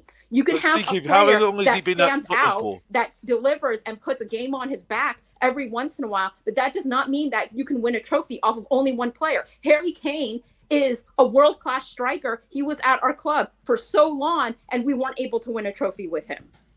Yeah, but how many years has someone been at Tottenham for? He's been at the club for 8 years. Yeah, and he's won no trophies. Yeah, well, Harry Kane hasn't won any trophies either, but nobody's calling him. So that's exactly why I'm criticizing the same thing. Harry Kane is a world-class striker, and he's not able to win a trophy at our club. Well, exactly. So that's exactly why I've got my issue with Son at the moment. He can prove me wrong, but at the moment I'm seeing certain things and I'm sitting there thinking, not too sure. And I stick by what I say. I look at Son and I look at Vicario, and I'm seeing more from Vicario leadership-wise than Son. Sorry, really? I'm calling it out right now. Listen, this is something. Vicario, who I love, has been at the club for a few months. He's literally been at the club for a couple of months, and you're like, oh, he should be captain over Son. I see more from him than Son. He's been at the club for a couple of months, man. Have some respect. Have some respect on a guy that has been delivering for our club, stood up in games, important games, like that Man City game leading up to the UCL, stood up when Kane wasn't available for 8 years. 8 years. Damn, this is what CQ just reminded. Shit teams. This is what I think CQ just came up into this live stream and did. Stop playing with my fucking name. I'll drill y'all. Stop playing with my name. I ain't gonna say it no more. I'm sorry to bring it there. I knew this was coming. I knew this was coming, and I love it. No, hold on. I haven't been like on streams or whatever because holidays, whatever. I'm American, doing the Thanksgiving thing. But I've been seeing, it's not like I don't have my ear to the ground, right? And so I've been hearing all this shit about Sun. I've been hearing stuff about Ange. That's just like our fans are so reactionary, and it's predictable. It's predictable. I'm not shit. reacting. It happens every single time. It happens every single time. I'm not reacting. I'm literally just seeing from what I've seen. I'm seeing what I'm seeing at the moment. I'm not saying that Vicario should be captain. I'm just putting an example out there at the moment. I'm seeing more leadership qualities than Son at the moment, Vicario. And that's it. And it's not me having a go. It's just the fact that I'm seeing from what I'm seeing. I'm just calling it straight, and that's it for me. And to me, at the moment, that is the difference between us winning a trophy and not winning a trophy, and that's it. And being nice is finish last.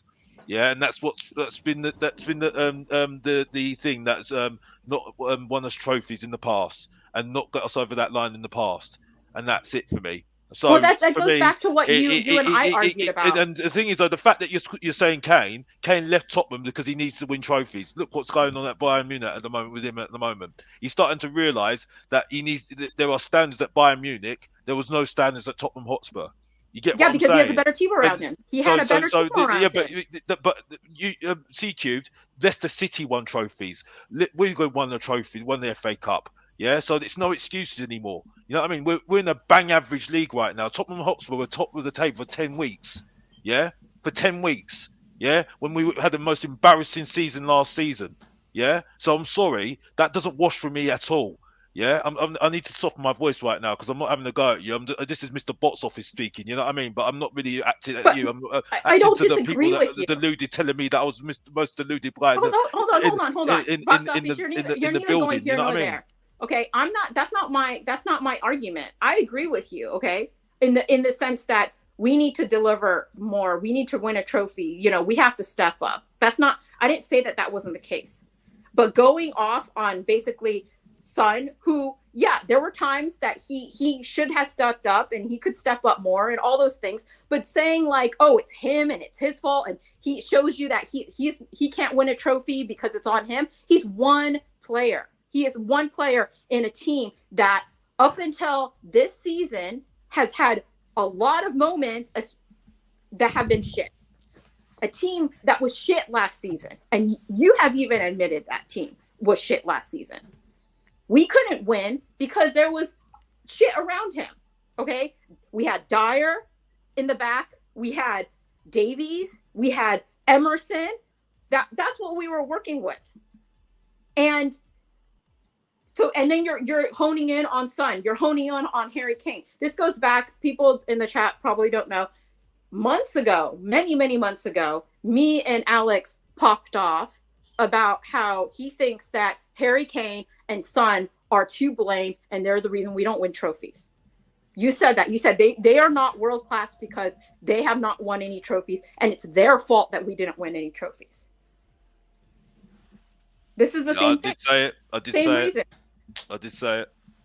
Yeah, I mean, you did say it. You did say it. So that this basically is you having that same sort of mentality of blaming Sonny and blaming Kane for us not winning trophies and not really realizing that they've been having a shit team around them and that them not winning a trophy does not take away from the fact that they are world-class players who just have a shit team around them. I respectfully don't agree because I've mentioned teams already that have not got teams, good players around them, like Wigan that won a trophy. Leicester City won 2 great trophies in the Premier League and the FA Cup. You know, there's been other teams as well. Newcastle at the moment have got hardly a team at the moment, and they're doing well at the moment as well. I think it's excuses now. I'm sorry. Top players make you get over that line, and unfortunately, Son hasn't proven it at Tottenham. Unfortunately, that's a fact. The same thing with Kane. The same thing with Harry Kane as well. So, as far as I'm concerned, that's the way I feel, and that's it. And I hear it, C-Cubed. And I respect your opinion because I knew you were going to come on and defend Son with your life on this one. But unfortunately, I'm just seeing things that I don't. I can see things, and until I again, comes back to what I said in June. I need convincing still. Well, what about You know what about the fact that Son has won trophies? Well, yeah, but he hasn't won any trophies at gold. Tottenham, though. Son won gold at Asian Games. He won He hasn't won any trophies at Tottenham, though.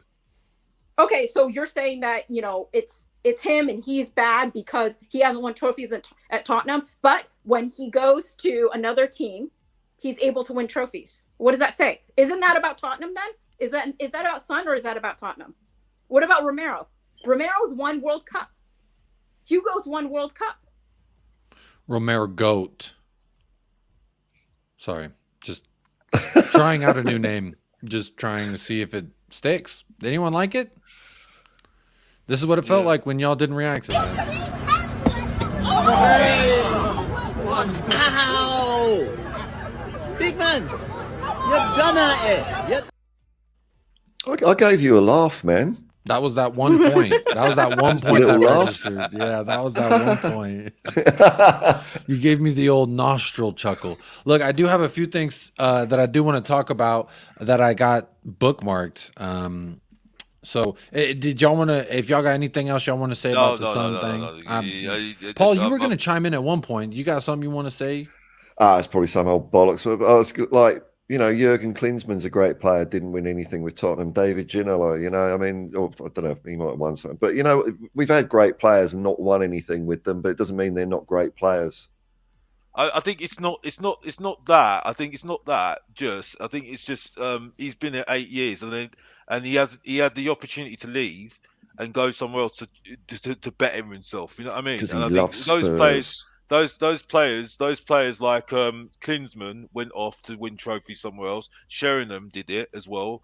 I don't know if David Ginola did it, but still, I think it just proves my point that I think for me, I think unfortunately he's going to be judged on those certain moments, and he's going to be judged really heavy. The microscope is on him this season because he's captain, and for me, I know it sounds a bit harsh, but unfortunately, I just call it how it is, and I just think we're starting to see he needs to be better, and that's it. And before anybody says anything, I know some people are having a go at C Cubed.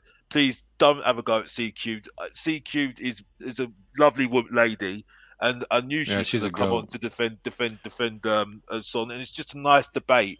I respect her opinion. I don't agree with her, but I respect her opinion, and I respect the fact that she came on and had the debate with me as well. This is what football's all about. This is what Paul was doing with Sava, who. For me, Sam is no infinite sky, by the way, because I don't even watch him. The only reason why I don't watch him, out of respect, because he's a great channel and he triggers Mr. Box Office. Because if I watch him, I want to debate him. You know what I mean? Because you know how Mr. Box Office runs every single time. You know what I mean? Yeah. So that means he's very good. You know what I mean? So that's what Sava's there for, and he needs to be in the Tottenham fan base because it's very boring without him. Let's be honest here. You know what I mean? So appreciate and that's it. And he's always been a supporter of the channel. So let me real quick, Alex. Let me just say in the respects of C Cubed, she's fucked with the channel longer than 90% of the subscribers. I could maybe Cubed 95%. What was it like? With 200 subscribers, you were here supporting and. Oh, less than that. I found your channel on its own, way back when, if you remember. Yeah, probably when I had some goofy ass video upload. And not through any other channels. Which would not be named, and then I was one of 2 of the first members of the channel. That is true. You were the first when I did the Patreon. You were one of the first, and then also YouTube chat as well. So, big up C Cube. C Cube's a long time. She's a legend of the channel, big time supporter. So, and I respect Paul as well because Paul. Right, and I always big him up. I always big him up with Kuva and Asthmatic. Because Scott's also a long supporter. Because he respects my opinion on Postecoglou, and he's followed this guy for a long time. Yeah, so I take that with respect. You know what I mean? If there's anybody that should have a go at Mr. Box Office, it's this guy. But you have respect for Mr. Box Office. Unlike some people. Yeah, what you said was just to paraphrase what you were saying earlier in the year. And tell me if I get this wrong. I'm not trying to trap you or anything. No. It's like when Postecoglou started, and people were getting hyped up, you were just saying, I'm not going to listen and look at all that. I'm just going to see what happens in front of my own eyes. And I think that's he said, wait till we take some losses until I may. And I think because it was easy. It was easy for me to back Ange because I've seen it for 25 years. And I defended him after Fulham. Didn't I, Paul? Yeah. I did. You know what I mean? So, and I've defended him in certain games as well. I clapped after Chelsea. You know what I mean? I was there. I saw you on do the chat with Sean Butler after the game, and I was quite happy with what you were saying, man, because I felt the same way.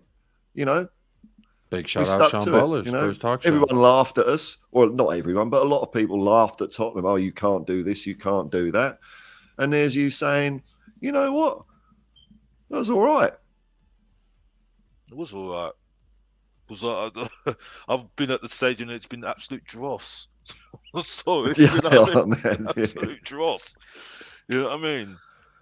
So hey, I like this comment here. Just gonna throw this monkey wrench into the tornado. Kane had a chance. Big up Baloo Domboy says Kane had a chance to win a trophy with one of the best teams with Poch. What did he do? He stole Lucas's place. What do you say about that, Mr. Box Office? I like the last part. That's mostly why I asked you, because of the way he said it, or she said it. It says, what do you say about that? I put it to you, Mr. Box Office. Kane should never played that. Should never have played in that game. You know, Moura should have played. But I think, the reason why Tottenham fans keep on reminding themselves of that moment is because we did nothing since. Let's be honest. You know what I mean? Carabao Cup final, never forget.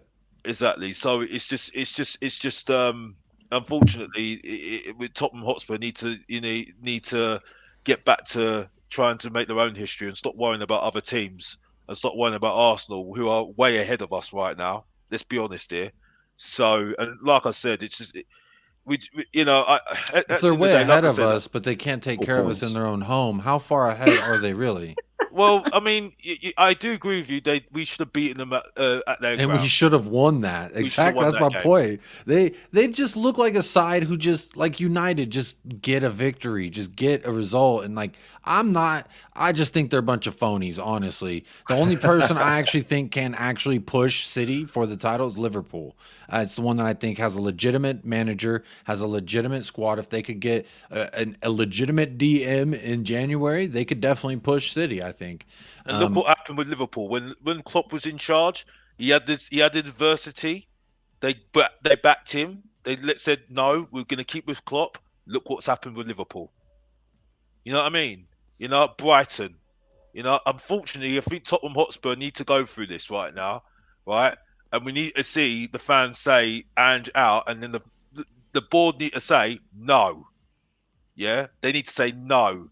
And then we'll see people say, "Well, shut up." They'll completely shut up. Yeah. If we all say, if we tell the fans to say, "Don't have a go at Ange," right? I think I don't think it works. You know what I mean? You've got to let the fans say what they want to say, and it's the board that need to believe in what they believed in June with this guy. Because I actually see what Postecoglou's doing. I actually give him some respect to him because he's stuck by what he said. And what he needs to do, he needs time to, adapt his system to situations. And the only way he's going to do it is have time during the season to do that. You know what I mean? Time and backing. Time and backing. He needs signings. He needs signings in January. So, but I think at this point too, I want to just caveat what you're saying there, Cubed. I agree, and he came out and already said, we are not going to sign a player that I didn't greenlight that. So if it is a Lloyd Kelly, I think that is one of the things. Yeah, he says that he gets the final say. So like they can do all the Brian Hill searching, all the Ndombele searching, Carlos Vinicius searching, Jedson Fernandez. They can pull up all those names, but at the end of the day, if Postecoglou doesn't write off, so I think that at least I like the transparency, because with Conte it was a huge division in the fan base. Was Conte backed? Will he be backed? This backing a manager almost became like a bad thing to talk about was back to manager. Oh, that phrase that I remember it triggered Sean once. He was like, I hate this back to manager phrase. And I kind of agree to an extent. Like, but Postecoglou came out and said, look, whoever we sign, I'm going to be writing off on that. So that is why I actually do have this little bit of news that I believe is somewhat pertinent. Says Tottenham. Oh, you can't really read that. It's kind of small. Hang on. Tottenham have retained interest in signing Lloyd Kelly after Bournemouth rejected an offer for the 25-year-old center back in the summer. However, Brighton have shown that they are willing to let players leave as a free agent if necessary, and his deal expires in the summer. So either we could potentially just wait for a center back, but if we're retaining interest in Lloyd Kelly, that would mean Postecoglou wants Lloyd Kelly, right? I would buy him, to be honest with you. Buy him in January. You could probably get him for the cheapies. Well, if the data is saying what they're saying, because the thing is, I don't listen to everybody saying that Daniel Levy is going to get involved. Daniel Levy doesn't need to get involved, to be honest with you, because we've got Scott Munn there now. So if Scott Munn's been told to do what he's going to do, he shouldn't be getting involved. Yeah, we got Johan Lang and his assistant as well. Yeah, so I'm sorry, we don't need him. We don't need him anymore. They're doing what he wants, getting players on the cheap, you know. So I don't think he should be an issue. If he is an issue, we've got a problem here. Yeah, and that's it for me. So for me, I think at the moment, if he's adaptable to Ange's system, get him in. Yeah, because for me, at the moment, beggars can't be choosers as far as I'm concerned. You know. And just leave it to the data-led people to do what they need to do and do what we're supposed to be doing, and scout the players to what their personality is as well, to make sure it fits with top what we've got already, and that's it. And I think that's for me. If he's that sort of guy for us, get him in. I think Kuva's an advocate for him as well, to be honest as well. So that's another thing as well.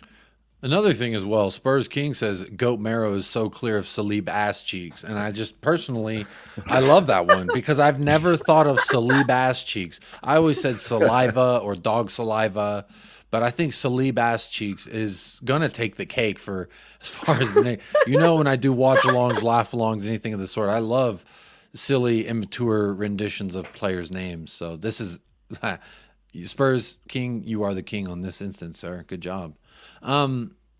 Woodsy Reacts, big up Woodsy Reacts. We did win the Tiger Cup and Audi Cup.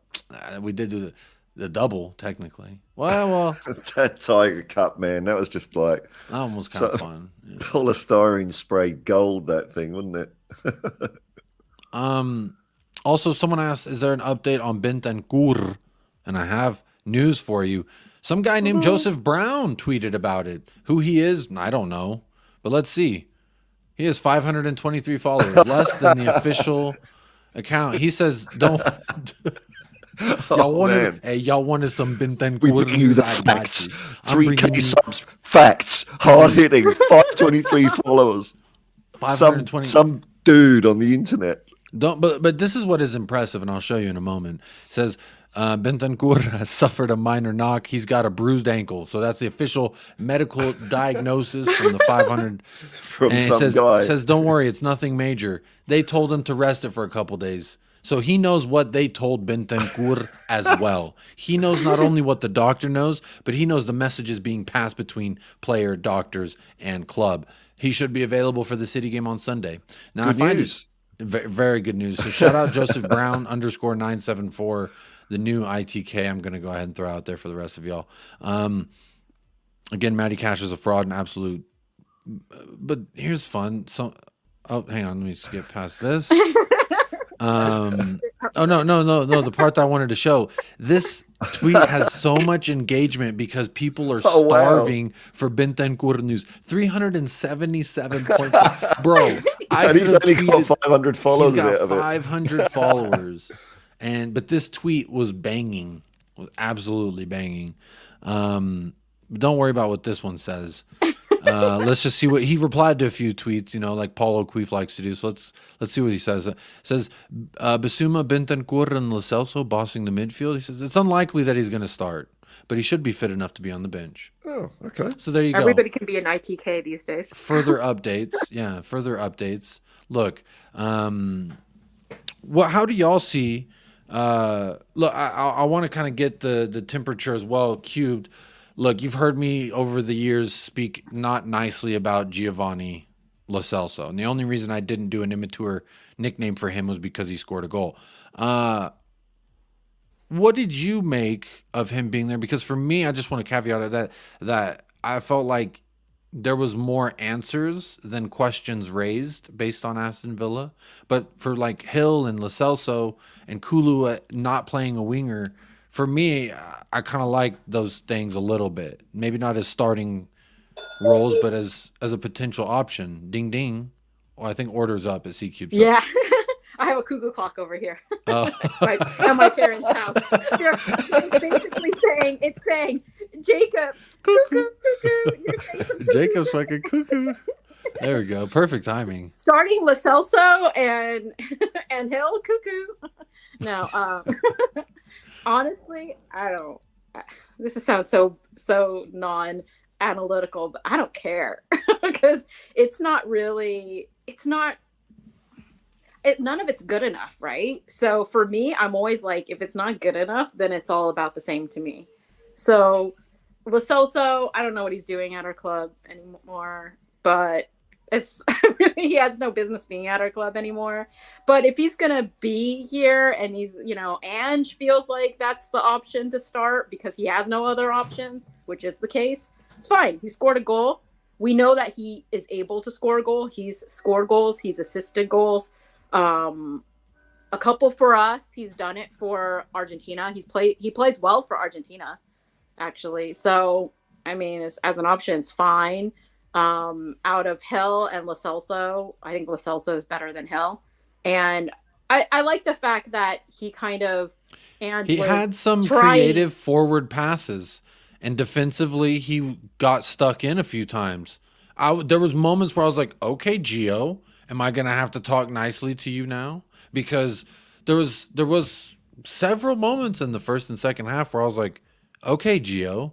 And to me, when it's a player whom I've been not liking on, same thing with Hill. I thought he had a couple nice dribbles. He had a couple really great crosses into the box. There was one that Hill sizzled. It could have gave Son a little trim on the top of his head, how close it was. I mean, a matter of inches. I think if that's obviously Harry Kane or someone just a little bit taller, they do get the head on that. So Hill did, and I don't like Brian Hill. You know me, Cubed. Ever since the deal happened, I've been upset at him because we should have gotten a Dama Traore instead of Brian Hill. But alas, here we are. That's neither here nor there. I like pace and I like power. And you just won't let it lie. You won't let it lie. He's a beast. But he falls down. He falls down. Everyone falls down so easily because he's just not built for the Prem. He's built for it all. He's built for whatever you want. I'm talking about okay, yeah, Hill. No, let's go back and talk about Tottenham. You're right. Sorry, I thought you were talking about Domas. Excuse me. I know you were totally distracted. You're thinking about game winner last season. Game winner last season. Cube. Do you remember game winner? No, I'm saying Hill. I don't think he suits the Prem. He shows us some things. Sometimes when he plays, it's like he's a pretty good dribbler, but he doesn't have any end product. His issue is his end product. And I think that his time has passed. I think Lo Celso has shown more for us. Granted, he's been with us longer and, played a little bit more than Hill. So, and he shows more for Argentina. So there's more of a player to me. I feel like there's more of a player in Lo Celso, but he doesn't want to be here. Like he's shown so long that he doesn't want to be here. So I'm all about, if you don't want to be here, then why are you here? So I think you should just move on. And if he's playing now because he happens to be here, that's fine. It's neither here nor there. I don't even feel the need that I have to comment on it too much. I did like to see Decky in a different role a little bit. That was kind of interesting. Just to because I think we've all been talking about it a little bit of what would it be like to put, Decky in the midfield, and, switch it up a little bit. So I think that was interesting. And I think that showed Ange was willing to experiment, which, I respect that he was doing that. But can I say one thing about Villa? I want to just put it out there. Absolutely. Villa, that dirty club with dirty Matty Cash. Okay. Sorry, Matty Bitcoin. I don't. Matty Dogecoin. Let's call him Matty Crypto. If people have been watching me on other streams in the past, I don't typically go in on like a club as being dirty, even if there's like a bunch of fouls or whatever. But Villa, it happens every time, no matter what the manager is. Unai Emery, was there, and then previous manager. It's like it doesn't matter what the manager is; they always are still dirty. I don't know what it is. I'm gonna bring receipts. Okay, now they injured Bentancur. Okay, last time they went hard tackle on Doherty and took him out for like 8 or 9 months, and he was never the same afterwards. He never came back the same player, and he just his it was also Matty Cash, and it was his knee. It was just a hard tackle, right, scissoring his knee, and then before that, under Jose, they broke Sonny's arm 2 minutes into the game, and he had to play with a broken arm. And he still got what? Didn't he get a brace? Yeah, and then he was. I think he got a brace with a broken arm. I know he scored a penalty, and then I think he got an open play, broke his arm, scored a penalty, and finished the game. I think is what it was. Yeah, well, he scored the game winner at the end. But the thing with it is actually his season was done. If you remember, that was when Harry Kane was already out injured, and then they did that to Sonny, and his season was done. And Villa keeps getting away with it. So I just want to say, put it out there, Villa is a dirty ass club. Okay, they are always doing massive fouls on us that come out as injuries. Not even small, I'm out for a month injury. It's several months injury. When I first realized that Villa was a dirty club, it was back in the days where games just weren't on TV. You just get highlights, and when someone gets injured, you might kick the ball out, and then the other team will just get the ball and throw it to the other team's keeper, and then we start play again. It's like a gentleman's kind of thing. Well, when Villa came to White Hart Lane, it happened twice where we would kick the ball out because a Villa player was down on the ground. And what did Villa do? Go straight on the attack. Then the next week, their game was televised, and the same thing happened. But because the cameras were there, they did the sporting thing. But behind closed doors, they are filthy. I agree. And they got 4 yellow cards. And I tell you what, Matt Cash better not show up to work next March when Romero comes and breaks his spine.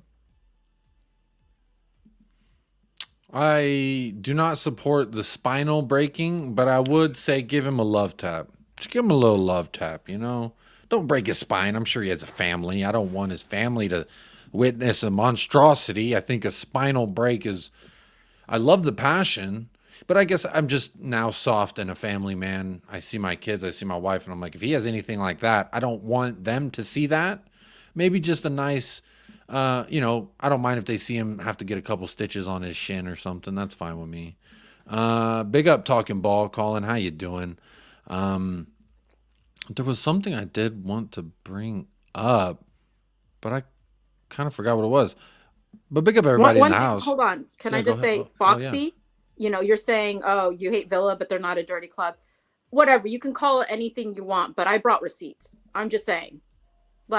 I specifically said, what clubs that have played with Spurs, the last 3 or 4 seasons in a row that had an injury that was a season-ending injury, or an injury that was 9 months, and players didn't come back the same.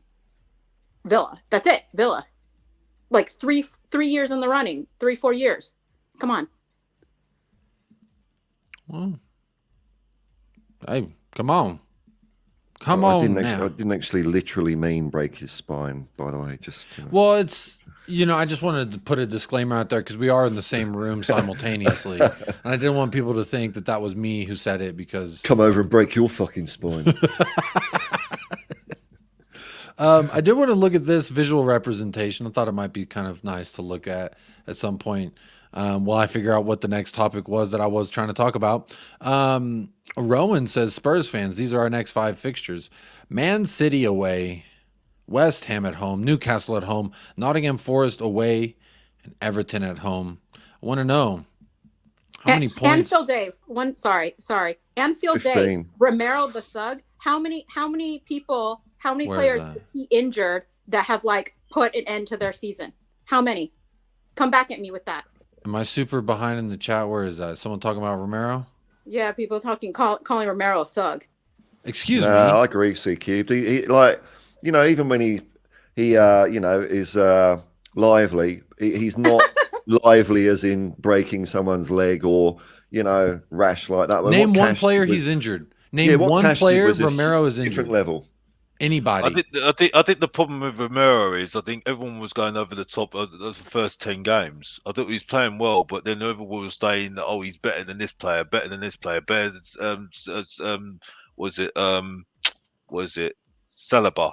And I was just like, sorry, you had the worst season last season, and you dissed Conte as well, saying that you didn't like it, even though the guy that you dissed last season was the same guy that you got Champions League and you were celebrating with him. So, you know what I mean? I think there needs to be a little bit of humbleness there, a little bit, 1. And 2, you need to be consistent. You know what I mean? And like I said, I think he, unfortunately, gone back to type against Chelsea. Yeah? Okay, regardless whether people agree with it or not, he put himself in that position. You know what I mean? And again, it goes back to consistency.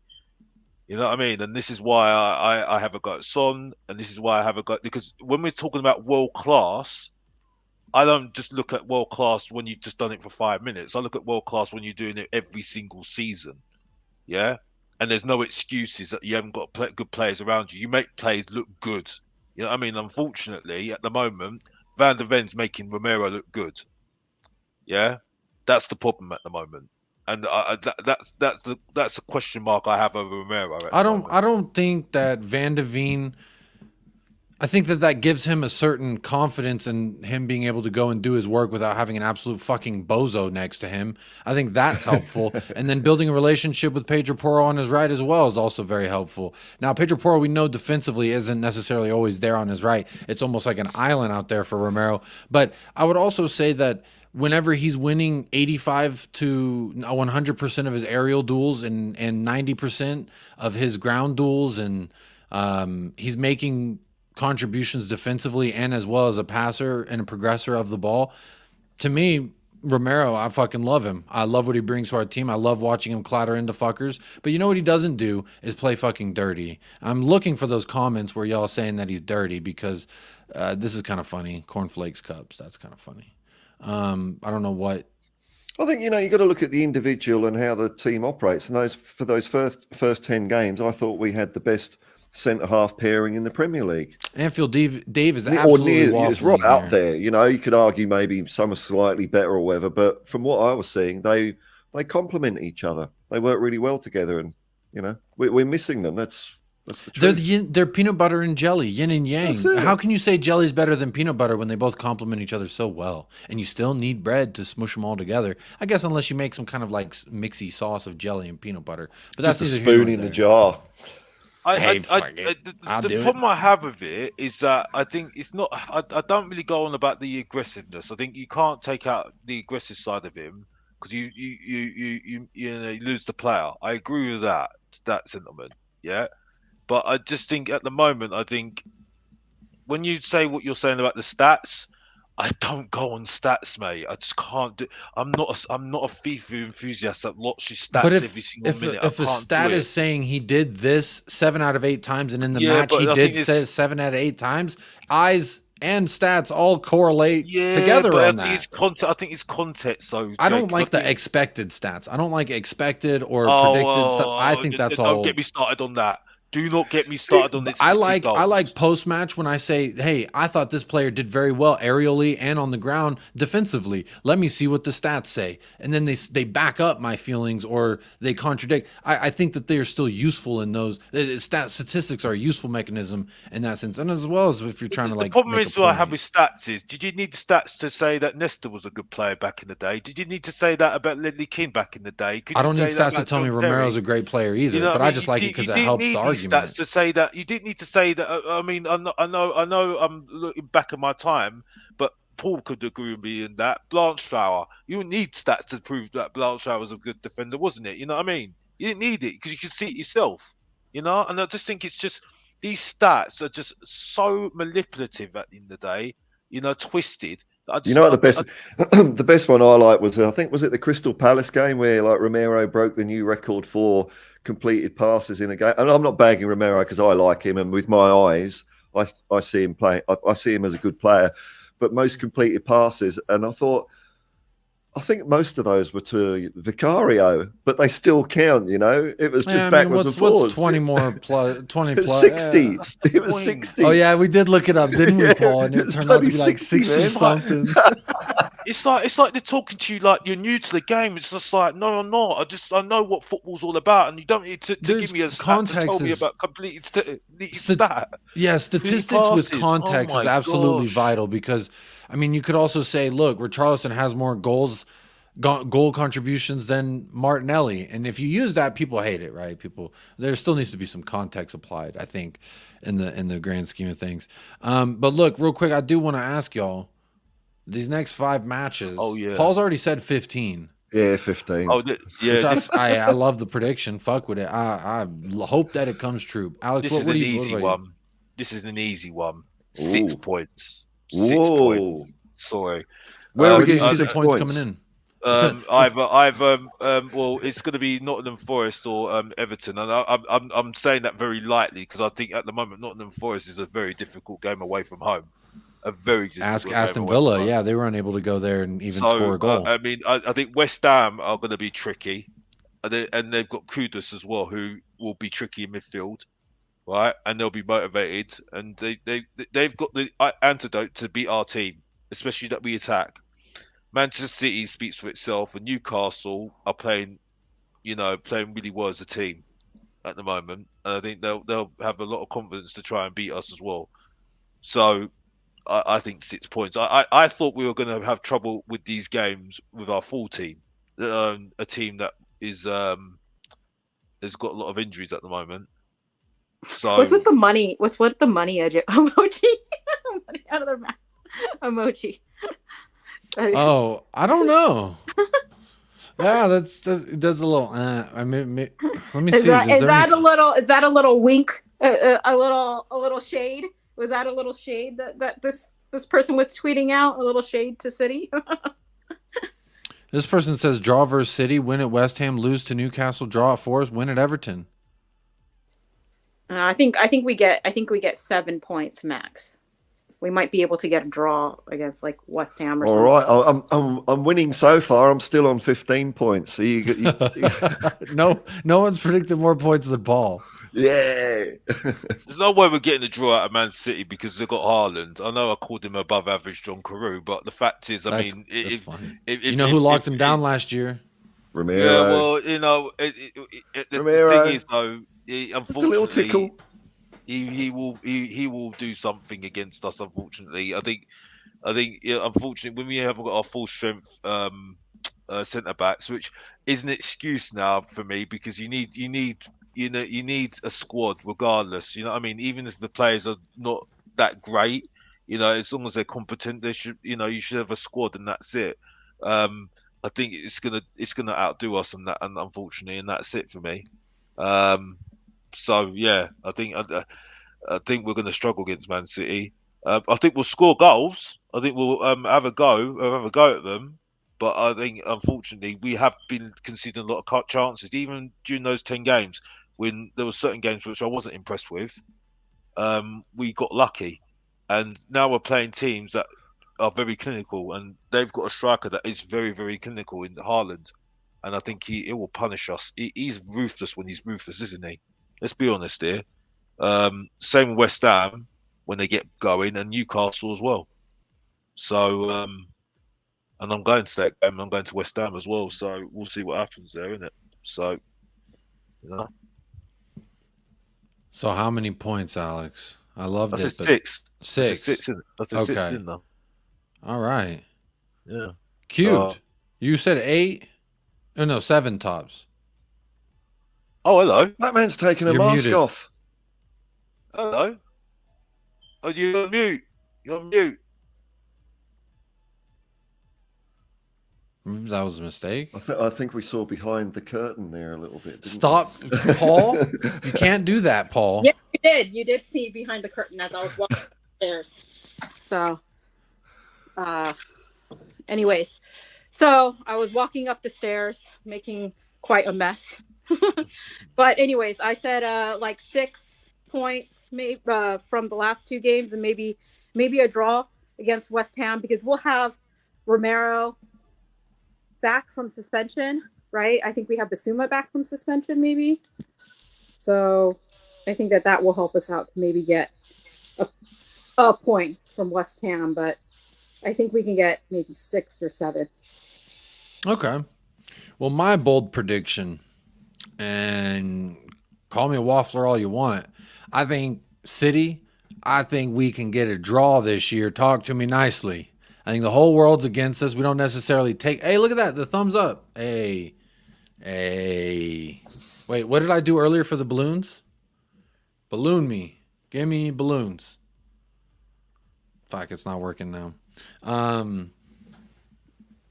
Manchester City, I'm predicting a draw. I think we can get a draw. But, I mean, obviously, you know, people want to say we'll go in there and lose, and that's the easy answer, man. I'm going with the tougher answer. I'm saying, well, not as tough as Paul's answer, because he said 3 points at City. I'm going to say 1 point versus Manchester City. I'm thinking West Ham. I think we can get a dub. That's at home, and it's West Ham. Get that dub.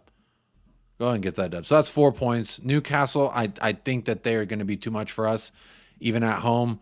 Maybe they abused me too much at Tottenham Hotspur Stadium last year for me to predict that we'll do anything to them this year at Tottenham Hotspur Stadium. I think it won't be as bad, but I still think they could get the win there. So I will predict for, you know, my outlook right now. I'm saying I'll give Newcastle the win there. So 4 points out of 3. Nottingham Forest and Everton, I'm saying that's 2 dubs. So 6, 7, 10 points. 10 points out of the next 5. Does that seem doable? Or am I waffling? Is that way too many? I think we could win we could win all of them. I think we're playing well enough. You know, the improvement between Wolves and Aston Villa, and we start getting a couple of players back, you know, it's possible. I mean, of course it's possible. Anything's possible. We went to Arsenal and pretty much should have won that game, you know. So, but we did look a lot different as far as our starting 11. But I do think that even with our dismembered 11, that we are presenting enough of an issue that I still feel like that's why I feel confident enough that we could go to City and get a draw. I don't think that I just know they're going to score against us a lot, and it's just a matter of if we can keep up scoring with them, I think, because we provide everyone opportunities. Look, in the first minute of the match, again, I said I watched the first 45 minutes. In the first 60 seconds, Aston Villa go down and have a chance to do something with it, but they didn't. And if that's someone more prepared for that situation, potentially we're down 1-0 in the first 60 seconds of that match versus Villa. So things could go south in a hurry. It's just a matter of how we cope and how we keep up. And I think with what we're doing here, that we'll be able to cope. And hopefully we'll be able to keep up. Let's find out. Let's see. Y'all are talking about Romero. I always get so behind in the chat. Y'all are absolutely killing it in the chat. Please do make sure you are hitting a like. We are almost at 2 hours here on the stream. So I will get a couple more things that I do want to talk about. I will get those displayed and on the ready. But please do hit that like if you haven't already.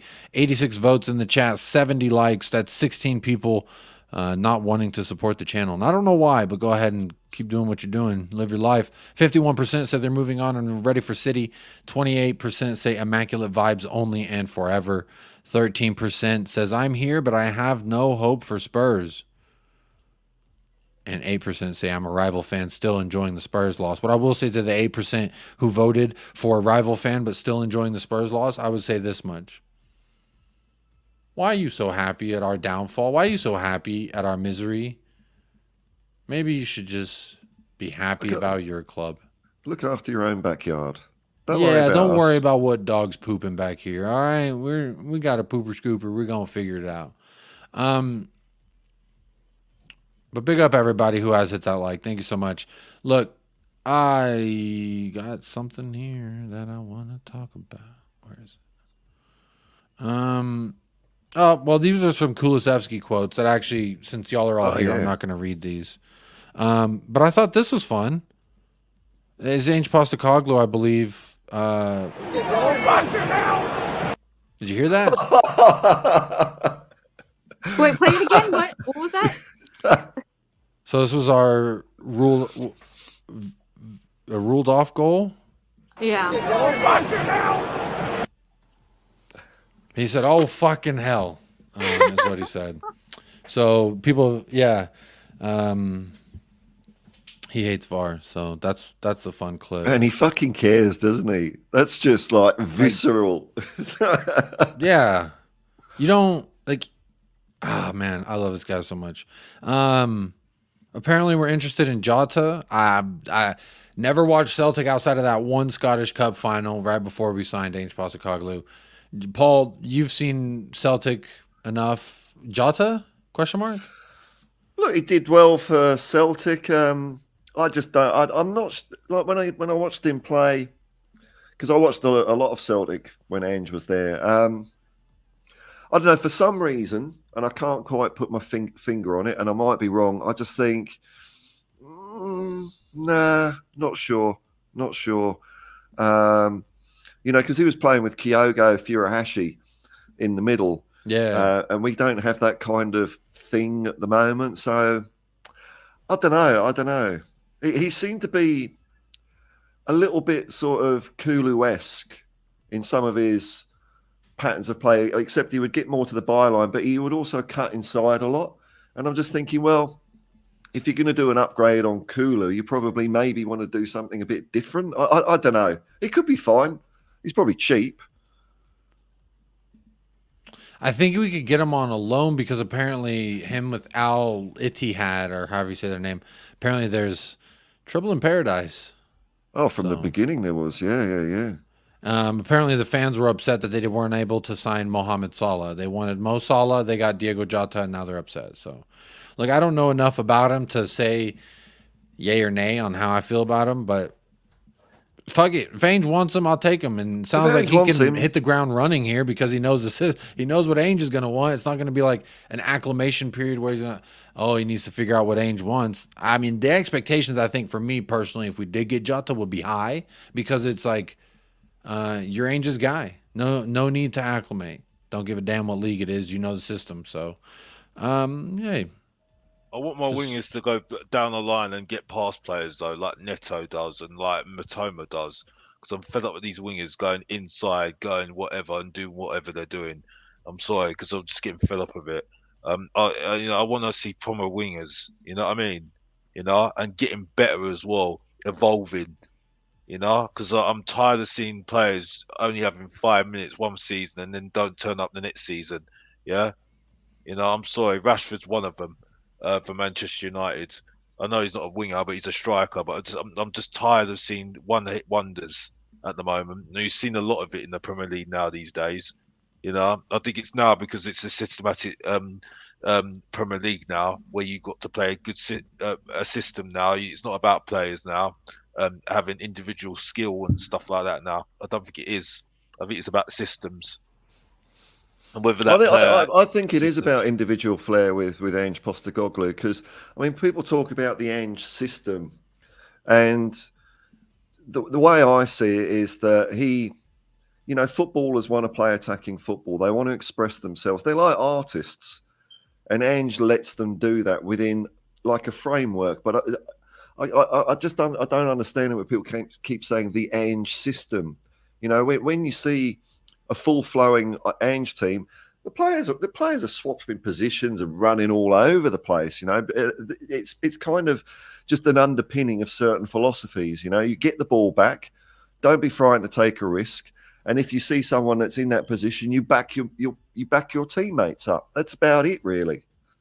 And score goals. I'd like to see more of it though, mate, because the only thing I will say is the only player that I can see it at the moment that is getting it at the moment is Maddison, and he's a maverick. But I just stick by what I say that unfortunately I don't see a lot of these players that express themselves a lot of the time. I don't think they do. I don't think they've got individual skill anymore. I think they're told what to do rather than actually having the football brain up here. Maddison's got it. Maddison 100% has got it. But certain players, I don't think there's limited amount of players that do it anymore. Limited amount of players. I thought Grealish was one of those. Now he's gone to Man City. He's turned into a guy that is just a minimal part player. It's now. funny how Doku's playing how they were hoping, I think, Jack Grealish would. Yeah. See, I agree with what you're saying there generally about like Premier League football. Like sometimes if I, as a neutral watch a game, it looks like, okay, this team is set up like this. This team is set up like that. And it's like two AI algorithms. It's like watching two computers play each other, which is why I think when we really get going with Ange doesn't quite do that. And I think that's an advantage. It's like we're going to be playing actual proper football again instead of this, heavily drilled, battleships, B3. I can't stand a lot of modern football, which is why I'm really excited about what I'm seeing at the moment. Because, I'm seeing Flair, like Bentancur, flicking it around and stuff like that. They're obviously being told, just go and bloody well do what you want. Have confidence. I like to see what he does with someone like Bentancur, and that's it for me. I think for me, there needs to be more players that are willing to do things. That's why I have a go at Kulu, because I think Kulu, everyone goes over the top about Kulu, and I said, well, he needs to do more. Gil needs to do more. Lo Celso, okay, he had a good, not wonderful game, just good. You know what I mean? That's it for me. And he can do more, because for me, since Maddison's turned up, I sat there and thought, well, okay, mate, this is your chance now to prove yourself now. You know what I mean? This is competition now. Now step up and make yourself known. You didn't make yourself known too much because you only made yourself known in pre-season, and you only did that because you wanted to twerk him for a move. You know what I mean? I'm sorry. There's a lot of players out there. It used to be like a manager's team talk before a game. Like Alex Ferguson would be, go out there and don't even fucking think about losing. That was it. The players knew what to do. They were empowered, to use a wanky corporate word, to make decisions themselves on the pitch. Whereas now it's all whiteboards and buttons moving everywhere and all that sort of stuff. Like Danny Blanchflower said, he was asked, what are your tactics going to be in this game? And he said, well, if we don't know what we're going to do, how can the other team? Yeah. It's the same reason why I don't rate Odegaard. But everyone's going over the top about Odegaard, saying, oh, he's so good, he's this, he's that. Well, let's just look at this. When it's the going gets tough, does he turn up? No, he doesn't, because he hasn't got a football brain. He's Arteta to tell him what to do. You see what I'm saying? You see it during games, man. Like a lot of games, like when things aren't going right, the players are looking over to the manager. It's like, well, what the fuck's the manager going to do? He's not going to kick the ball for you. Did David Ginola need to do that, Paul? No, no, mate. No way. That's going to need to do that, Paul. No, he didn't. You know what I mean? It's like, Eric Cantona, did he need to do that? No, he didn't. You know what I mean? Like, I'm looking at Manchester United at the moment. Who's not in the team at the moment that is a bit of a maverick? Oh, yeah, Sancho. You know what I mean? This is the thing. It's like this is what football is. You know what I mean? People tell Mr. Boxoff is actually waffles. No, he doesn't waffle. He's just an old school footballer. Football. It doesn't play FIFA looking at stats, because stats says nothing to me. Yeah, because I know what football's all about. Because I watched football in the back in the 90s and saw some good football for some good football players. You know what I mean? Yeah, at the moment, yeah, that would. Better than some of these players right now that are just 5-minute merchants. You know what I mean? Alex, can I ask you a question? What's your thing against FIFA? You bring it up all the time. You're always like, I They don't call it play EAFC FIFA. now too. By the You way. say it all the time. Like, I mean, as long as I've known you and been streaming with you and stuff, you're always like, I'm not these FIFA Bro, players. did someone I don't play- beat you in FIFA, Alex? And you're like, fuck FIFA forever. I got beat a few times in FIFA. I'm being being honest. Like, hey, it's you a good can point. always bring up FIFA. What's your thing with FIFA? Listen. You know how it goes. Cubed, yeah, T cubed. I like shots are always going to be fired from Mr. Box Office. Yeah, when people have a go at Mr. Box Office every single time. You know what I mean? It's the game, and that's how it is every single time. You know what I mean? So I as I said, I like to watch football and make my judgment from there. And I'm always going to be like that. And I don't care whether people think I'm wrong or not, because at the end of the day, I ain't got no reputation. My reputation was gone since I went on stream, and that's it. You know what I mean? And that's all I've got to say. And that's it. Do you have the same? Do you have the same thing against Football Manager? Yeah, I do. FIFA? I mean, even though it's enjoyable, is it just FIFA players, or do you have it's do you have enjoyable. something personal against Football Manager as well? Yeah, I have it because I think a lot of people do it as well. But at the same time, I just think it's I appreciate quality. And I know when quality is coming at me, and when I'm hearing people thinking you're telling me what I don't really know about the game, when I do know about the game because I've seen it with my eyes, and that's it. I've got to tell them. You know what I mean? And as far as I'm concerned, there are certain players out there that, and I'm going to put it to the standards of what I've seen back in the day. And some of these players can't touch these players, that were back in the day, because some of these players need their managers to tell them what to do. You know what I mean? And they don't have a football brain. And Maddison has got a football brain like any other I've ever seen in my life. You know what I mean? Because he does things that he's not told to do. He's worked on it and done it in for himself, and that's it. I'm sorry, and there are limited supply. There are limited supply of them. Those sort of players now. I think that's why, for the past, 20 years, the Ballon d'Or's either been won by Messi or Ronaldo, because, where are the other... There's not usually just one good player in the world or two. There used to be like, you could just rattle off a whole, best 11 like 30 years ago, and every player would be absolutely world-class, fantastic. And, I don't think that's really around anymore. That individuality seems to have been weeded out as soon as kids join an academy and they're just drilled. It's all about risk averseness now and the percentages and the safety instead of just going out and kicking the ball and having fun.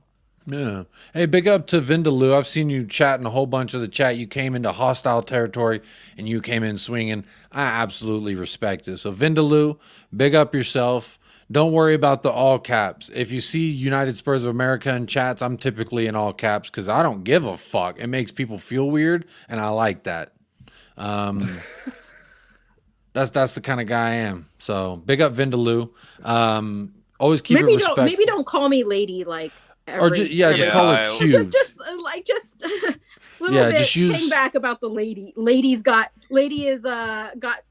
been drinking too many sodas. Lady's got blah blah blah. Ladies, maybe Were you burping? Why? How would too many sodas affect you? I don't know. I guess. Were you gassy? Were you belching a lot? I mean, if I have a soda, I get kind of burpy. So, but big up Vindaloo. Make sure you hit the like. Hey, there is something to be said about. Because I go to a bunch of rival channels too, because I want to check the temperature of their fan base to see what's going on. But big up, just call her cubed instead of gendering. Just call her cubed. But I mean, I guess I do in a sense like cubed. I do whenever I go in the chats, I'll be like, bro thinks X, Y, and Z, when that's kind of like gendering a guy as well. So like, yeah. I mean, no, it's fine if it's like once, but it was like every single. I did see two comments where he's like, lady had too much soda, or lady, what do you think about Liverpool, or something like that. It was lady like lady. It was like too many times. Just one too many times, guy. So. Dude looks like a lady. Big up Phil Coy says, congrats on the 3K. I almost forgot. We did hit 3,000 subs today. Woohoo. Can I get the balloons?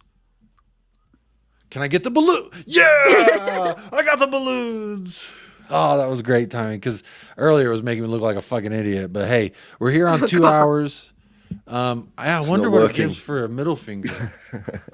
Maybe I could automate it to where maybe I could change the commands. Change it. Yeah, if I give a middle finger, it's a bunch of balloons. Hey, fuck you! There's just balloons everywhere. That actually is gonna be cool. I'm gonna look into that.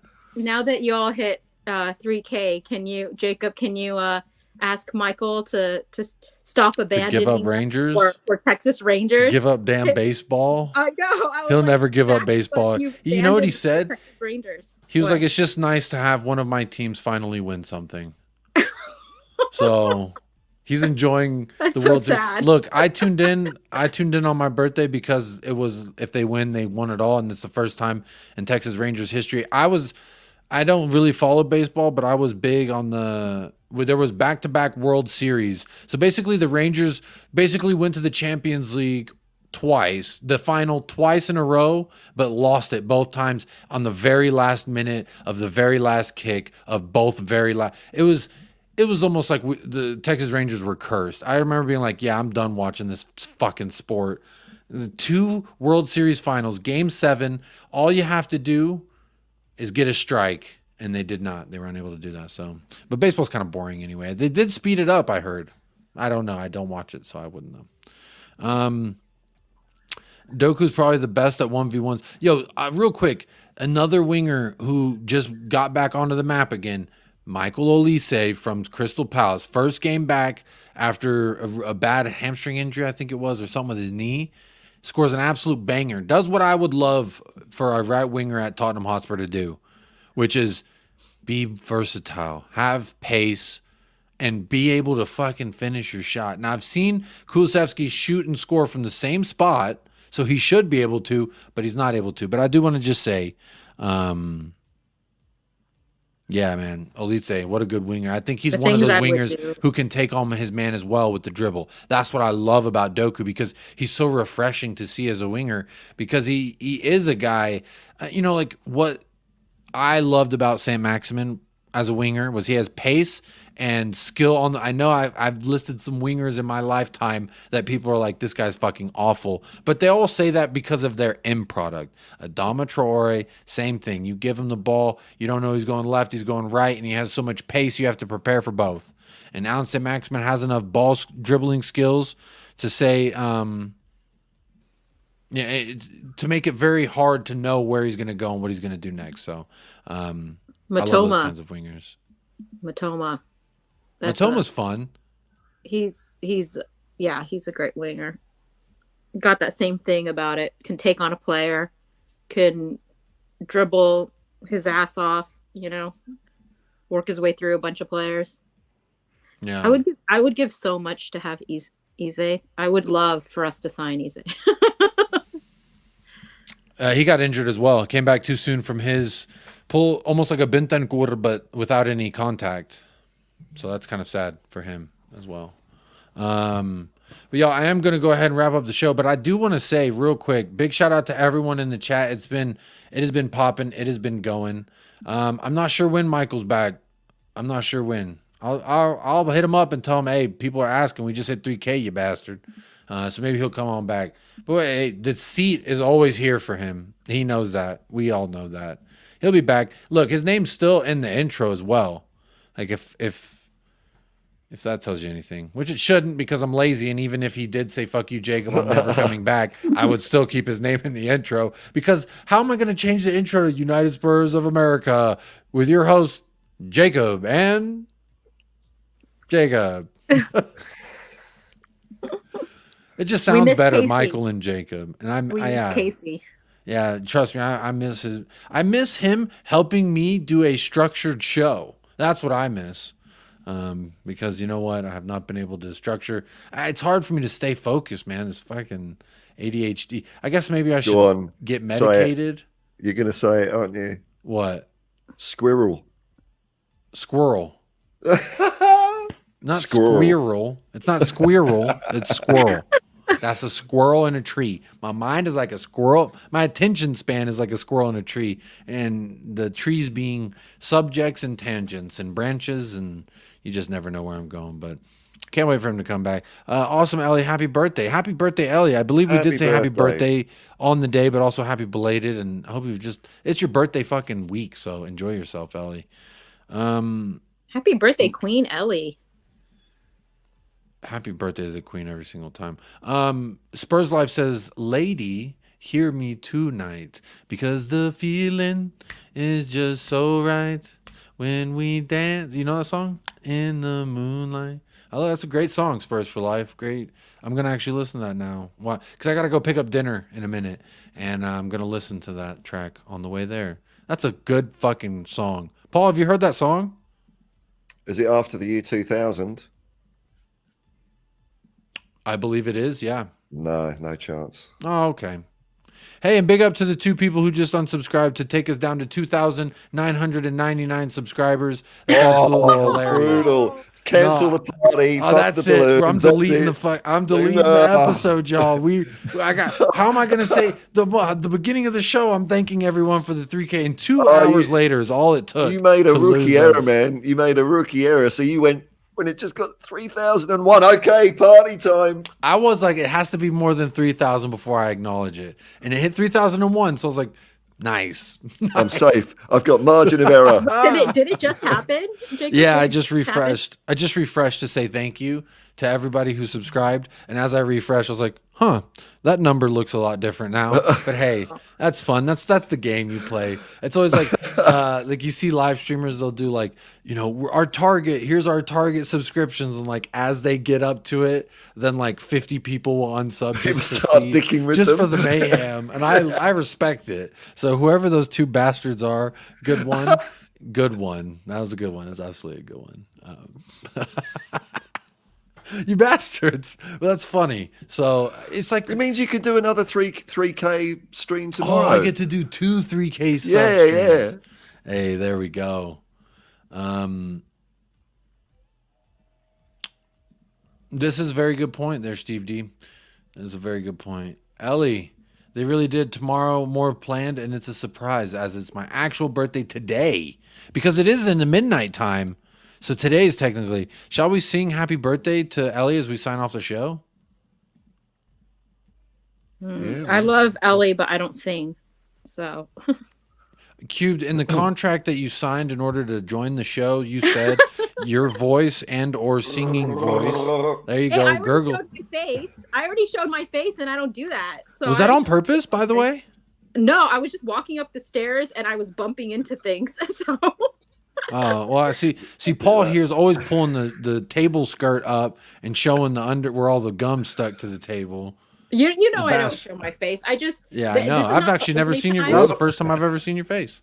There's one other time I accidentally showed my face as well, but not really accident. That was a little bit more purposeful. But no, I was just like bumping into things and stuff, and then it was like, yeah. So. Well, sorry about that. If you want me to edit it, I can. Don't worry. I love that. Someone said something about Sean Butler there about when he walks Bugsy and he talks about squirrel. The thing I like about Sean's walks is sometimes he blatantly walks past a sign saying "Keep your dog on a leash," and there's Bugsy just pissing off all over. And I'm thinking, yeah, you're a rule breaker. Stick it to the man, Sean. Don't listen. Big up Steve D hitting us with a super chat late, says bastards, those absolute jerks. But you know what? It's all fun and games, because you know what? If them 2 want to stay unsubscribed, they can, but they can also resubscribe and or would you have them back though? Yeah, why not? Yeah. They unsubscribed because they saw my face. No, I think they unsubscribed because what it was I mentioned again that I was like, thank you again, y'all, for the 3K, and they're like, hey, maybe if I unsubscribe, we can take that away. And hey, the power is in the viewer's hands. So technically the power is yours. You can subscribe, you can unsubscribe. It is your life. Do as you please. You are always welcome here. But big up Steve D hitting us with a super chat. Hey, sprinkle a little love whenever people want to go and close the door on me. I appreciate that, Steve D. And Phil Coy says, if I could subscribe twice, I would, Jacob, because you're the Don. Hey, you know what you could do is you could share this video with your mother, your brother, your cousin, your sister, your auntie, your uncle, your significant other, your niece or your nephew, your neighbor, the fireman or the policeman. You're making it sound like Amway now. It's not a pyramid scheme. It's multi-level marketing. It's MLM. It's MLM, different. yeah. It's not a different. pyramid, but it is me at the top of this and y'all down here at the bottom of this. But it's not a pyramid.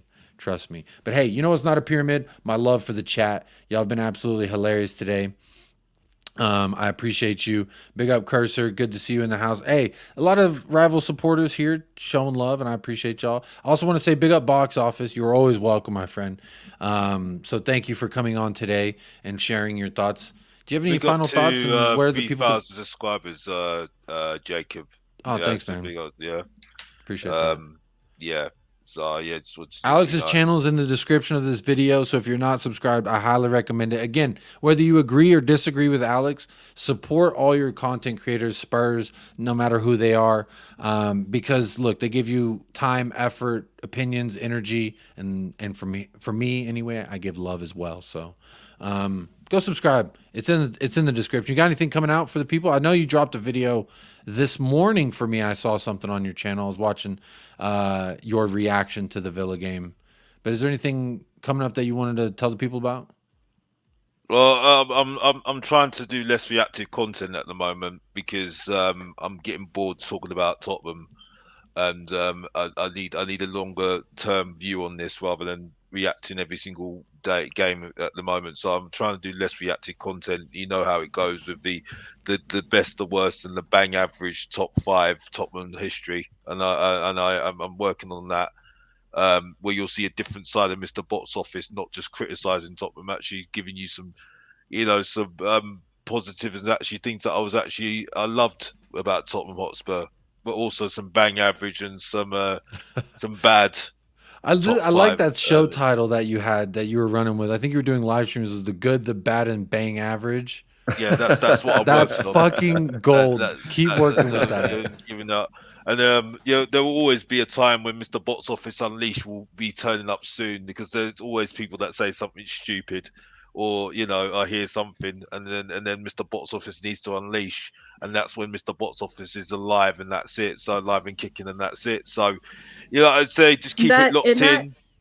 Not on that show. Is it like you list like one good, and it's like 20 bang average and like 10 bad? The good, You'd be surprised. You'd be surprised. There's some good stuff there. Definitely, I've done my research as well, because I wasn't born in the 1960s when we were actually relevant. But anyway, moving on. Because we won a double, didn't we, Paul? So you know that, don't you? You know what I mean? When we actually won trophies. So but like I said, keep it locked in with Mr. Box Office. Yours truly, the main event, the Festival of Truth and Entertainment, the ratings killer, and like I said. Tottenham Hotspur's nightmare and Jacob's guilty pleasure, and that's it. And if you don't know, get to know. Back to you, Jacob. I'm done. That was fantastic. I should have came to you last, Alex, if I knew what you had on the cards.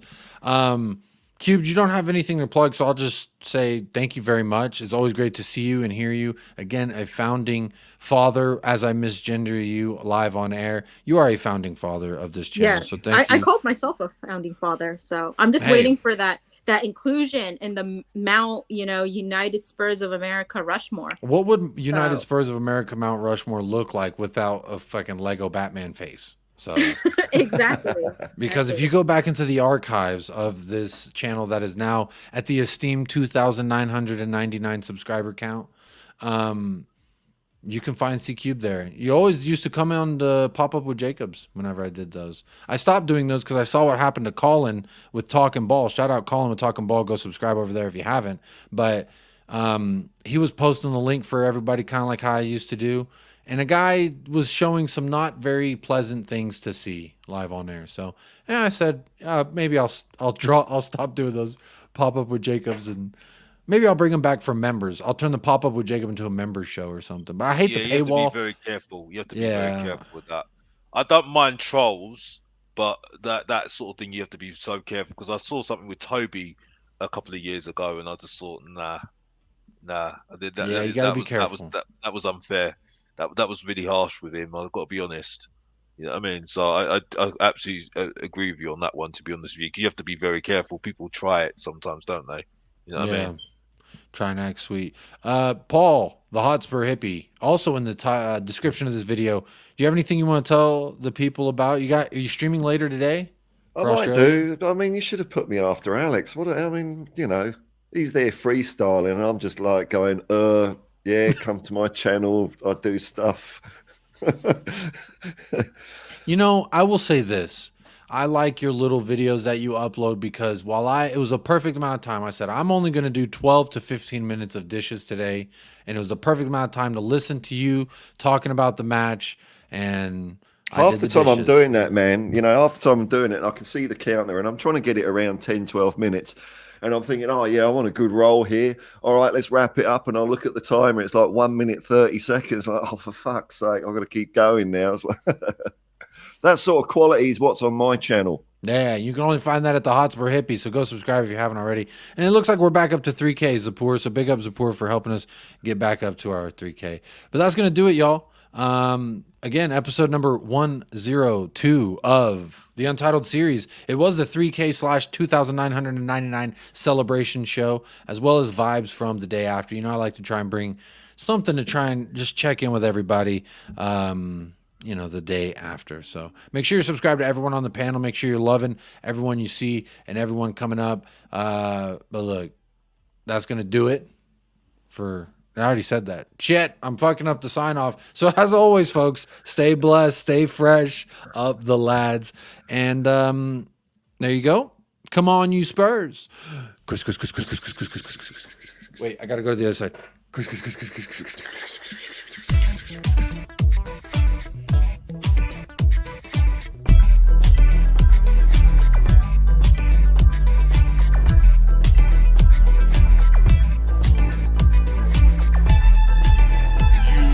United Spurs of America with your hosts, Michael and Jacob.